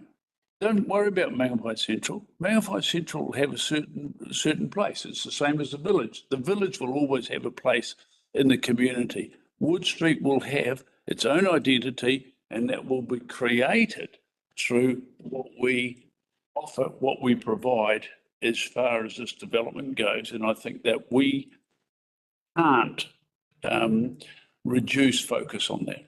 Yeah, just through your summary, because we do need to get a bit of direction. So what I'm hearing, Mr. Mayor, is Wood Street, we'll see what we can do with the 3.2 million, because that's already allocated for in reserves and contribution. That's what I'm hearing. So we'll do that. My strong direction is that we do need money in for low cost, low risk. So we'll put that in there. We have to do Cove Road. And then we'll look to see what the balance is made up of. And you've given direction that Kaiwaka potentially as a project. We won't look at enhance Wood Street, potentially look at funding more for Cyclone, and then look at some options of the balance of reducing rates in years 2 and 3. Okay, thank you very much. If I may just point to that, Anand, I still would encourage us to think about the full enhanced Wood Street. I'm not suggesting in what I've said is to forget enhanced, because it's possible that the enhanced might be well less than 6 million. Well, those options we can put. I just want to make sure that it's on the table. Okay. It's just through you, Mr. Mayor, those two options are on the table here today. Yeah. Okay, thank you. Can I just wrap us up, Mr. Mayor? Thank you, Adam, for the summary, and thanks for the conversation team. So obviously, this is the second time this briefing's come to you. First time was last month, and you said put us some options together. So we put those options together for you. You've given us some direction, some feedback. We will need you to make a decision on this. So we will be putting these options as best we can after your direction through. Is it going to come to the November meeting, Annan, or most likely the November council meeting? So thank you for your feedback. It will be the next step. Thank you, Mr. Mayor. Okay, thank you very much. We'll retire for some lunch. 1:20 back, half an hour? Yep. Great. 1:20 back. Good.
Right, Right. thank you. Welcome back after reconvening for lunch. Briefing 6 November 2024. Just to tell you, we're going to run this item here. And we're going to go straight to PEX and go to the local government audit and we'll update. Is that cool? Mr. Mayor, what we're going to do is we're just going to do this item. Part of this item needs to be in PEX, so we'll move into PEX at the end of this particular item. Then we'll move back into open for the rest of the agenda. But Alan's going to intro the award first. Oh, we've got an award today. Something positive. Thank you, Anand. Thank you, Mr. Mayor. You all recall that we put a paper, we being collectively drafted paper by my panel of my consultants that worked on the Indents project, which was successfully commissioned and is operating well. And we'll go through the presentation, which gives you an overview of the success of that project. So we did put a paper to the Water New Zealand conference that was held in October. And as a result of that paper, we were judged Paper of the Year. So I just wanted to thank all the parties that were involved, and Clint was critical in that as well. And from NZ Water, Mr. Mayor, I'd like to give Kaipara District Council the trophy. Wow. Yeah, and look, I'd like to thank you for all your work and your team. It's nice having you on board our council with your expertise and your links through this sort of thing that makes our plant in Mangawhai probably one of the greatest plants in New Zealand in terms of its performance and the way it's operating. It's really satisfying to see that happen. Thank you very much. Thank you. Yes. It can take pride of place today between the camera there. Don't break it, Jason. Got it for rally as well. You forgot it. Dargaville rally. Is that a stylized long drop? So it looks like a miniature indent system, is it? All right. Upside down. Lines, Paper of the Year, 224. Isn't that cool? Yes. Congratulations. Okay. Now, move into the item that Anand is presenting.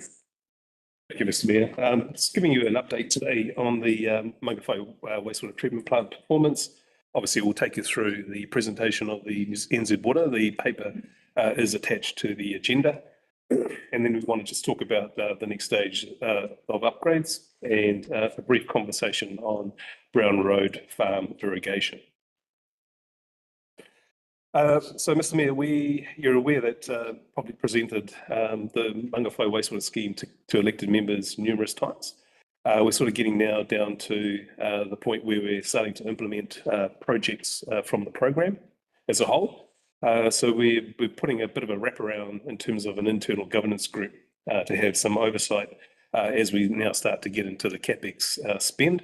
So it's made up of the Chief Executive, General Manager Service Delivery and General Manager Corporate Services. The group will report to elected members as we are doing today, as required. And the day-to-day oversight will be provided by the General Manager Service Delivery. Benefit is that he will also be calling upon internal staff as we start to deliver the projects, but also call on our specialist consultants in their field of expertise. Just a bit of an overview in terms of the scheme as a whole. You'll see that the yellow dot there is our plant, and just over the hill is the golf course. Currently, we pipe 13 kilometres to Brown Road Farm, and that goes into a pond, and then from the pond we irrigate onto pastoral land. So the issues that we are facing though is that obviously we had issues at the plant. We've now, with the Indent system, increased the capacity and given us more headroom for growth. But we are now facing some challenges at Brown Road. And that's a combination of basically we need more area to spray. And we're also getting issues with hydrogen sulfide being generated in causing nuisance to nearby residents. Again, just a bit of a recap in terms of the stages that make up the scheme. There's stages 1, 2, 3, 4, and 5, and this is what council endorsed stages 1 and 2 late last year for the sum of 1.7 million. You'll recall, Mr. Mayor, that we did a post-implementation review paper, which said that we brought the project indent system within budget and on time, and it was commissioned and performing as expected. Again, just as we go through the presentation, just doing a bit of a recap in terms of the long-term plan allocation. So you all note that we had 800,000 that was brought in from the Better Off funding that we reallocated. That conversation earlier this year, or middle of this year, as part of the LTP. But overall, we've got 5.8 million set aside for the next 3 years to work on the scheme. Clint's going to go into this in a little bit more detail, but essentially that's the plant there. So the plant, we've got 2 bioreactors and 1 balance tank. The balance tank was finished last year. The intention is that as we get into growth, pressures beyond the current capacity we have, is we'll convert that balance tank into a bioreactor. As a result of doing that, we then need to upgrade the various liquid and solid streams with the intention of sending water to the golf course and have less reliant on Brown Road Farm. So what we have done, Mr. Mayor, is we have, as part of Clint and Becca Hunter and the treatment plant operators, went through and did some fine-tuning or optimization of the plant. That coincide with the establishment of the indent system there on my right, brought our capacity up to 3,500 connections. So essentially what we've been doing, Mr. Mayor, is utilising existing infrastructure to maximise the capacity availability. And the indent system was a small investment to give us quite a lot of benefit. What we are looking to do, Mr. Mayor, is look at the design of the balance tank to the third CAS system. Now, whilst we don't need that in the midterm, we just don't know the rate of growth that could uptake. So we want to be ready, and we also want to be ready to put the costs into the next LTP. So we're wanting to do the design now, such that we've got a definitive or better understanding of the cost, so that we can then factor that into the LTP. And effectively, when we need it, it's almost like a shovel-ready project that's ready to go. Obviously, with that, we also need to design and commission the ultraviolet unit. In terms of the Mangawhai golf course, I'm pleased to say that we have signed the Memorandum of Understanding yesterday, and I just want to thank Sue for taking that through to completion. So that's just a document that sets out our understanding of essentially roles and responsibilities and what we're committing to. Whilst it's a non-binding document, it just sets out for all parties the passage of history and the passage of time going forward, in the event that people working on the project today probably won't be working on it into the future. We are looking to take some opportunity up with the golf club. I have been in discussions with them and I need to re-engage again. There's an area called the Practice Fairway, and I'll cover that off in a little bit more detail. But essentially, that's where we're looking to do the subsurface irrigation, best value for money area. However, the golf club are also looking at recontouring that area, probably around about April.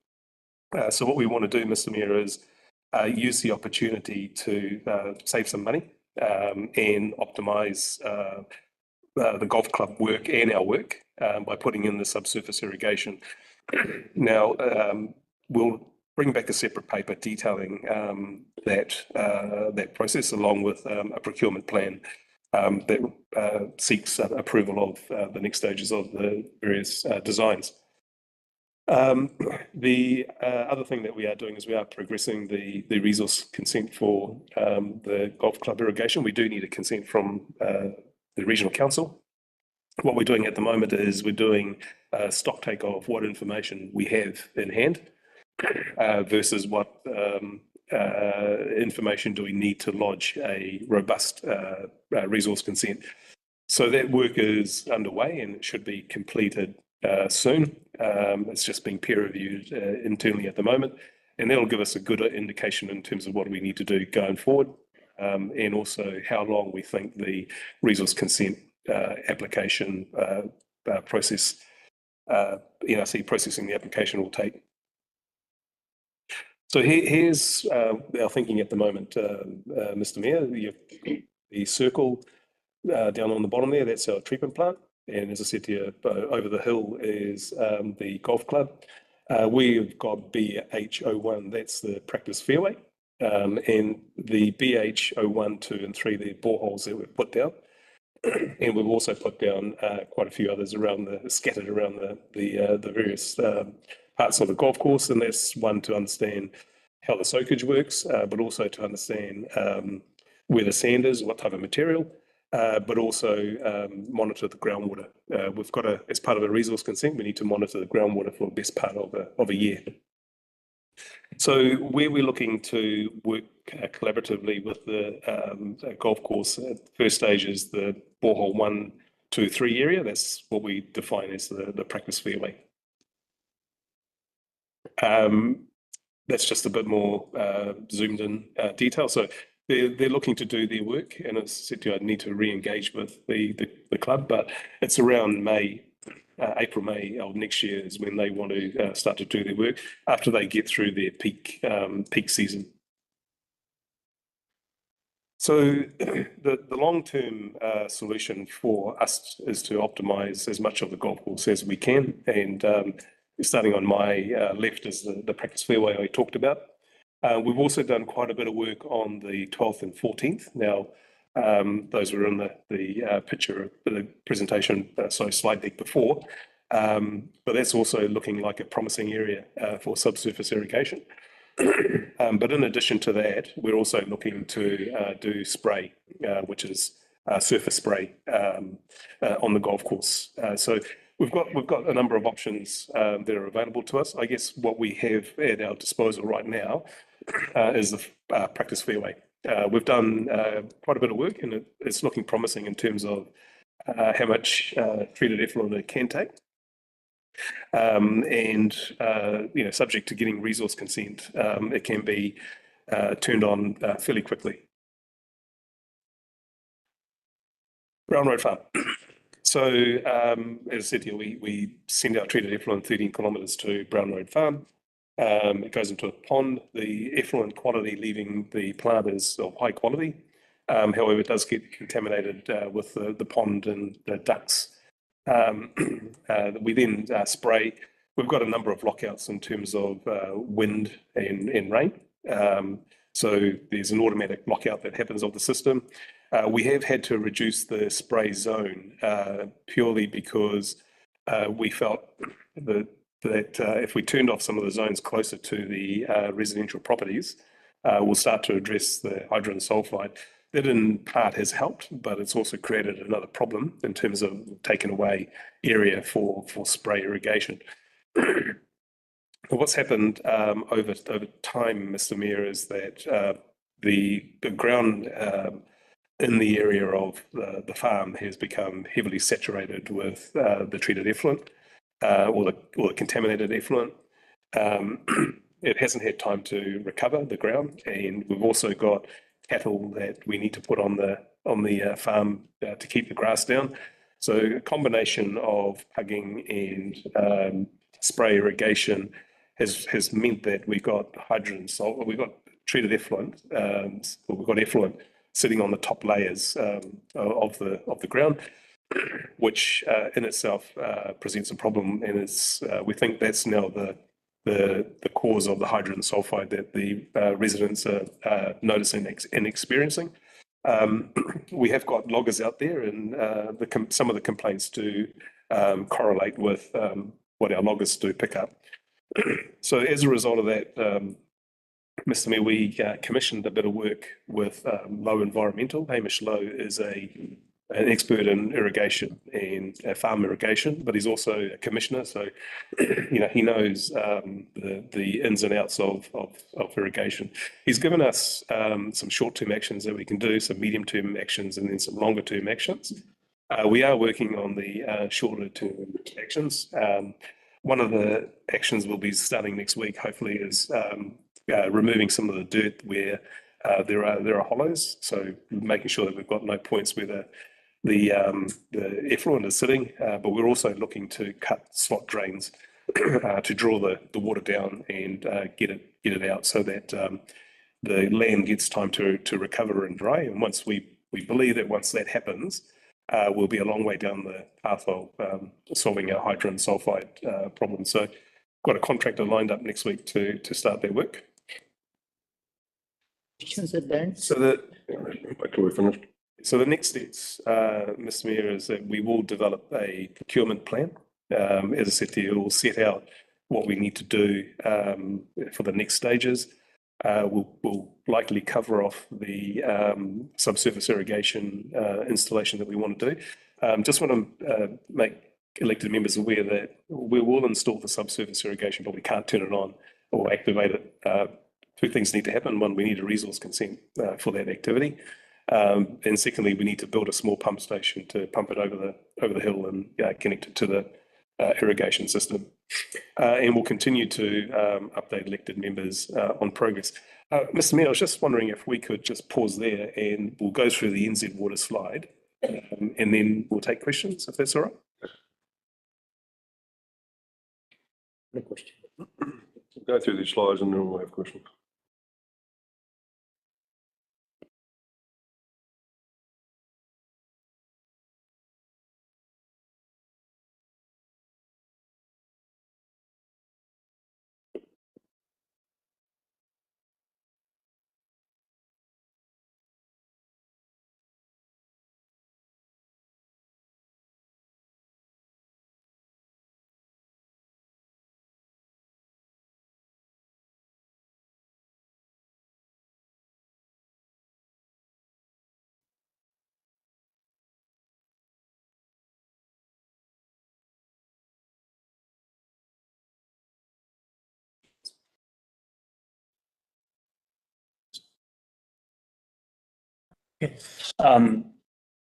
Thank you, Anna, and Council for the opportunity to present what we believe is a really good news, great news story for Council on what's happened at Mongawai. So as Anna mentioned, the team worked with Kaipara District Council to prepare a paper and presented at New Zealand Water Conference, which is where my industry goes every year for technical learning and so forth. And as Anna mentioned, Council was awarded the best paper of the year, which is quite an honor for this industry. So I'll be very brief just in terms of summarizing the presentation. Anna's covered a lot of this. So in the presentation, we presented an overview of the scheme so that people understood the context of how the system works. In terms of the treatment plant itself, a lot of you have been out to the plant and had a look at it, but as Anna mentioned, the raw wastewater effluent comes in through and is screened, and then it goes into 2 reactor tanks where the biological treatment process occurs. And then from there, the treated effluent goes into a holding tank where it goes through a disinfection filtration process, and then it's sent out to Brown's Farm. You'll notice the effluent holding tank has a green color on the top. That's not bad news. That's actually a healthy duckweed that forms. So that's actually indicative of a high quality treated effluent. So the water is not green, it's just green duckweed that sits on the top, which you would see in a lot of freshwater systems. And then there's a separate part of the treatment plant that takes care of the solids, the biosolids that are wasted, they're dried, and then they're taken to landfill. Anand also mentioned council has built and we are operating a third tank, which is used for peak wet weather flow balancing.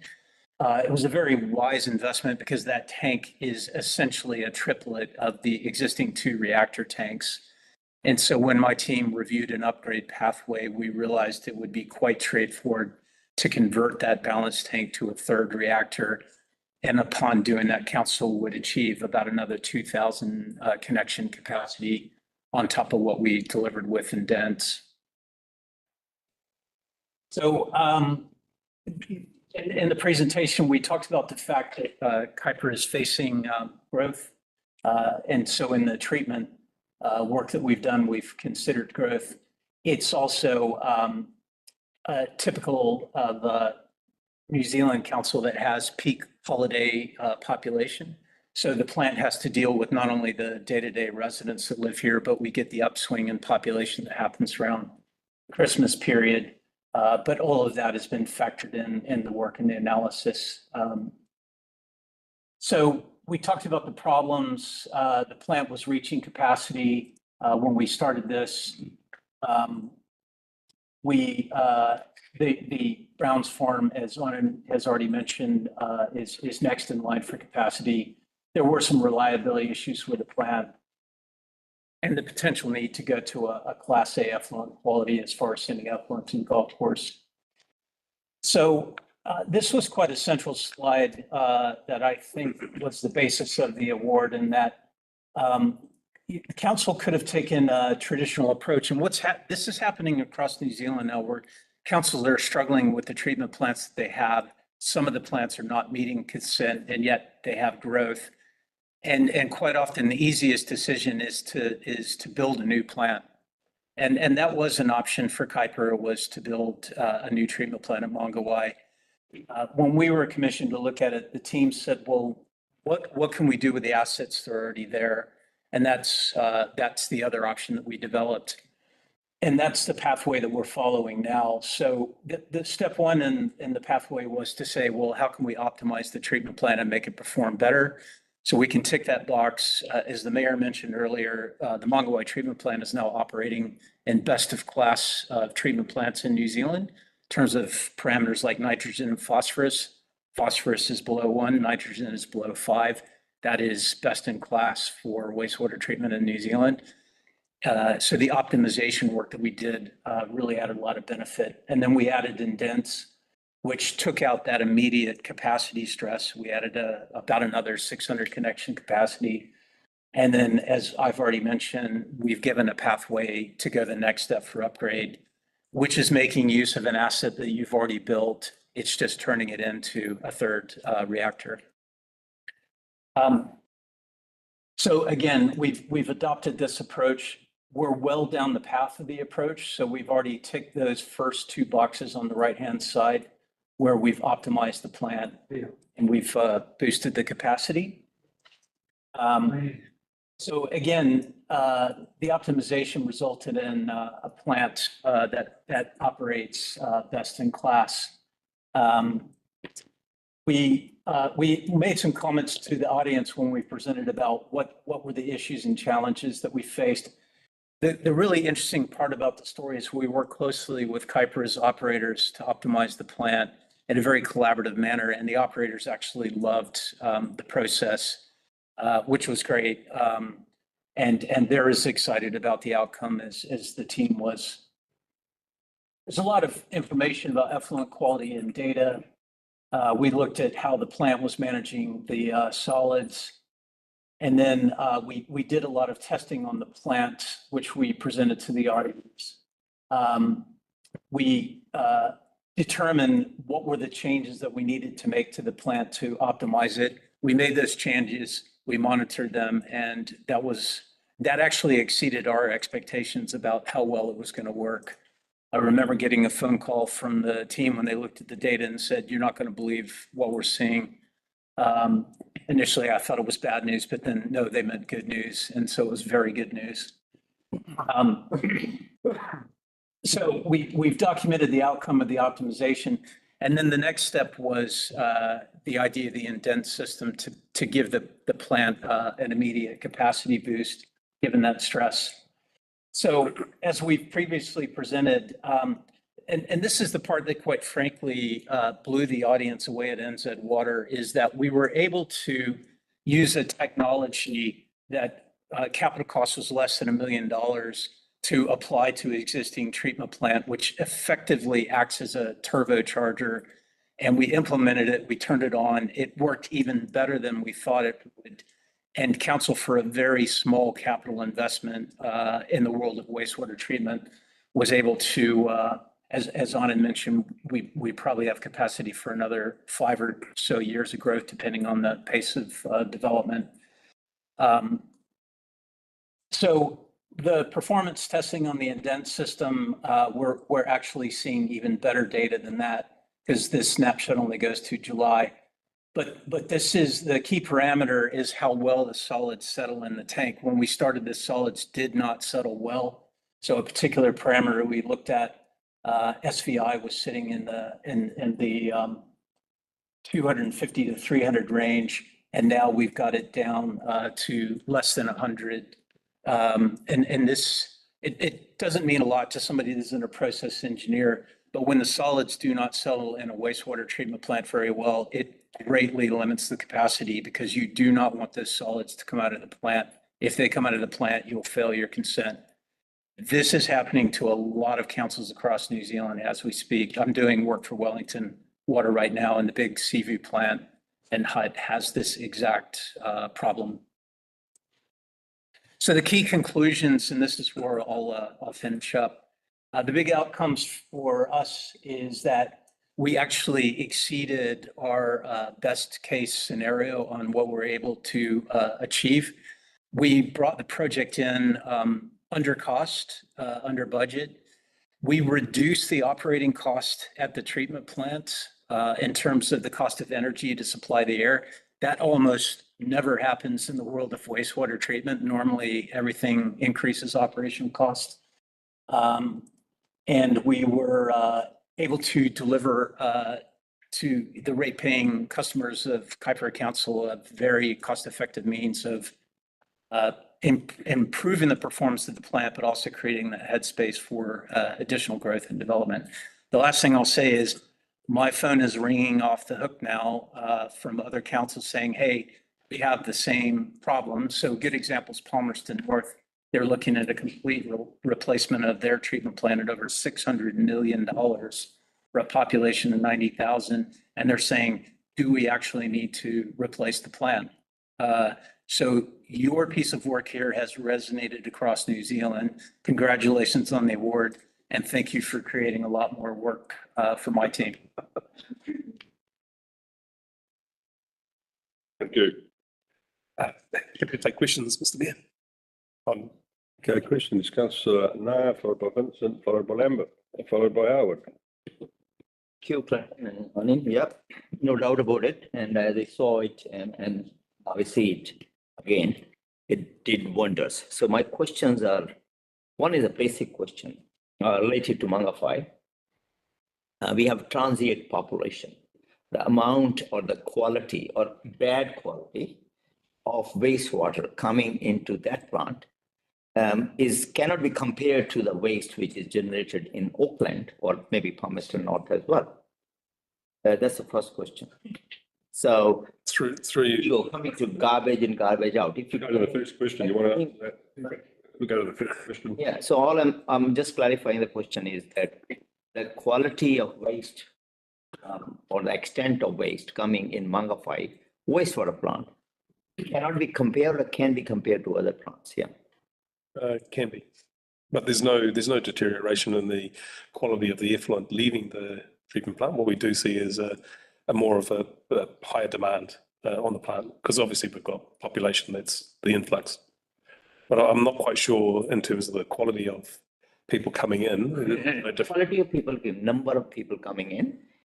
That's what I'm trying to say. Because a transient population, so the amount of waste being generated into the plant, which is obviously Indens is taking care of, may not be comparable to what is happening in other cities. That's what I'm trying to say. Look, every city has a unique treatment plant based on their needs. So Mangawhai treatment plant is performing well, and it can cope with the influx summer demand. And the second question is more thought-provoking. So Mangawhai doesn't have water to drink.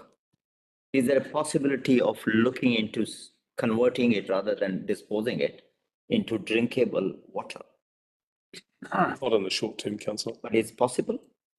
Everything's possible. They do it overseas, but you pretty much have to replicate a water treatment plant, and very, very expensive. It's not something that you would want to burden this community with. Thank you. So, Vincent. Thank you, Mr. Mayor. Yeah, I was been really impressed with what you've achieved. I'm wondering about with that tank in the bottom right hand corner of the site, which is for the sort of terminal disposal. Has any thought been given to being able to convert that into a resource rather than just treating it as a waste for disposal? Yeah, we have, and we'll need to do more work on it. It just comes down to cost benefit. Mm-hmm. You know, we don't generate quite the volume of biosolids that would probably warrant doing treatment to get it back into the cycle. It is something that we can look at, and we will continue to look at as growth happens and we update the plant, and as we get more sludge cycles, there might be opportunities to look at doing something there. So, but it's an emerging conversation happening around the country. Right. Okay. I would be good just to keep that in mind. I'll just add and agree with Anand that the technologies there are certainly for biosolids reuse, but it always comes down to the commercial realities. Is there a market? In the US, the most popular fertilizer used for golf courses across the US comes from a wastewater treatment plant in Milwaukee, and the product's called Milorganite. And if you ever saw the movie Caddyshack, it features in the movie, but there has to be a market and a demand that makes it commercially viable. Okay, thank you. Okay, so Lambert. Thank you. I've got 4 questions, but first one is an add-on. Wasn't Caddyshack a comedy? We don't get in that way, do we? But anyway, would it be fair to say that there's a good chassis there? The plant that was designed, 20 years ago, which was a nightmare, as far as some people consider. Could you have done it with a different plant, or was it a good base to work from? It was a good base to work from, and that was part of the award. We're using the existing assets, we're optimizing the existing assets, and doing small investments but getting a significant gain. And you can't charge out your expertise to the other councils, and we get something back. Don't answer that. Would it be fair to say, I don't think Councillor Nah sort of touched on it so much, but the different or the changing demographics of Mangawhai, especially over the last sort of 2 to 3 years, whereas you had very much a holiday base and peak, are you finding a levelling of that? Because you are sort of in a way a true judge of the population, isn't it, by what sector comes in? Would that be fair to say? Yeah, you can judge a lot from wastewater, not only a population, but even what people are consuming, because we test wastewater for even like the presence of COVID and viruses and things. We are starting to see that leveling emerge a little bit, but we still believe that you're going to consistently have that holiday peak occur. But that's all been considered in the upgrade pathway. And the only other thing I would say is council has a lot of flexibility on the pathway upgrade because we are making the best use of the plant that's there now, which is a powerful position to be in. A lot of councils don't have that luxury. My last 2 questions relate to Browns Farm. Now, I can recall somewhere along the line that there was a possibility of using that as a water reservoir in the years to come. Through you, Mr. Mayor, not that location. Okay. But a nearby location, and we presented that. I'm going to say 5 months ago. Yeah, because it's offside and the pipeline's there. Well, it's a natural dam area. Now, the last thing I just want to discuss with you, coming from an agricultural background with a mixture of sheep and fish, different seasons, pugging is a major problem that I've been brought up with all my life.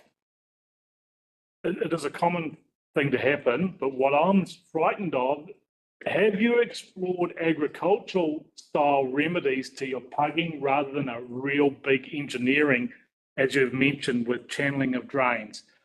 Farmers get rid of pugging regularly every year. And I'm just wondering, have you explored that instead of going down that full engineering path? Can you look at some agricultural expertise on how they get rid of it? Because I could guarantee it's probably a tenth of the cost of what you're going to spend. Well, it's a great question. So first of all, the engineering solution that we're implementing now is what I would call a soft farm style engineering approach. This is not hard engineering. So, we're probably talking in the thousands of dollars for the work that we're going to do now. These are not massive capital investments. Beyond that, Hamish, who Anna mentioned, is a farm management expert, and he's talked my ear off about pugging to the point where so part of his plan is a complete change in how stock are used, how they're managed, the type of stock, and even fencing and so forth. So the reason that we did bring Hamish in is because he gives us that holistic farm management. And that's exactly your point is he does not recommend that we take a hard engineering answer. We're taking a farm management answer. Excellent. Thank you. So Howard. Thanks, Mr. Mayor. Thank you, gents. So ultimately, Class A water, Victorian Class A, is the goal. Out of the plant. Would it be fair to say that the quality now that we have of our treated water is close to Class A without being able to be certified as such? Can answer that if you want. Okay, so the Class A refers to pathogens and viruses, and the plant is performing at what we would call a Class B standard on pathogen and viruses. Where it's exceeding that is on nitrogen and phosphorus. So the whole conversation around Class A, though, is around public health risks related to pathogen exposure. So the plant performs at about a Class B. New Zealand, as a country, does not have well-defined regulatory standards on recycled water use. Australia has very well-defined standards. So most councils in New Zealand who are considering recycled water use defer to the Australian standards because we just don't have them yet in New Zealand. At the golf course, the hinge point is, are you going to spray, irrigate? So then you get the potential risk of exposure to people through spray irrigation. The other consideration is you have existing drinking water bores that are downgradient of the golf course and groundwater. And so whilst the risks are probably very low for contaminating those with effluent, we can't say they're zero. So that's another driver for Class A consideration. You could just send Class B to subsurface drip. In Australia, if you want to spray irrigate, you're not allowed to do it unless it's Class A, unless you do it when you can assure that nobody's on the course. Acknowledging, of course, going back, the USP, they were going to spray irrigate with Class B, but at night. Yeah, I'll sure.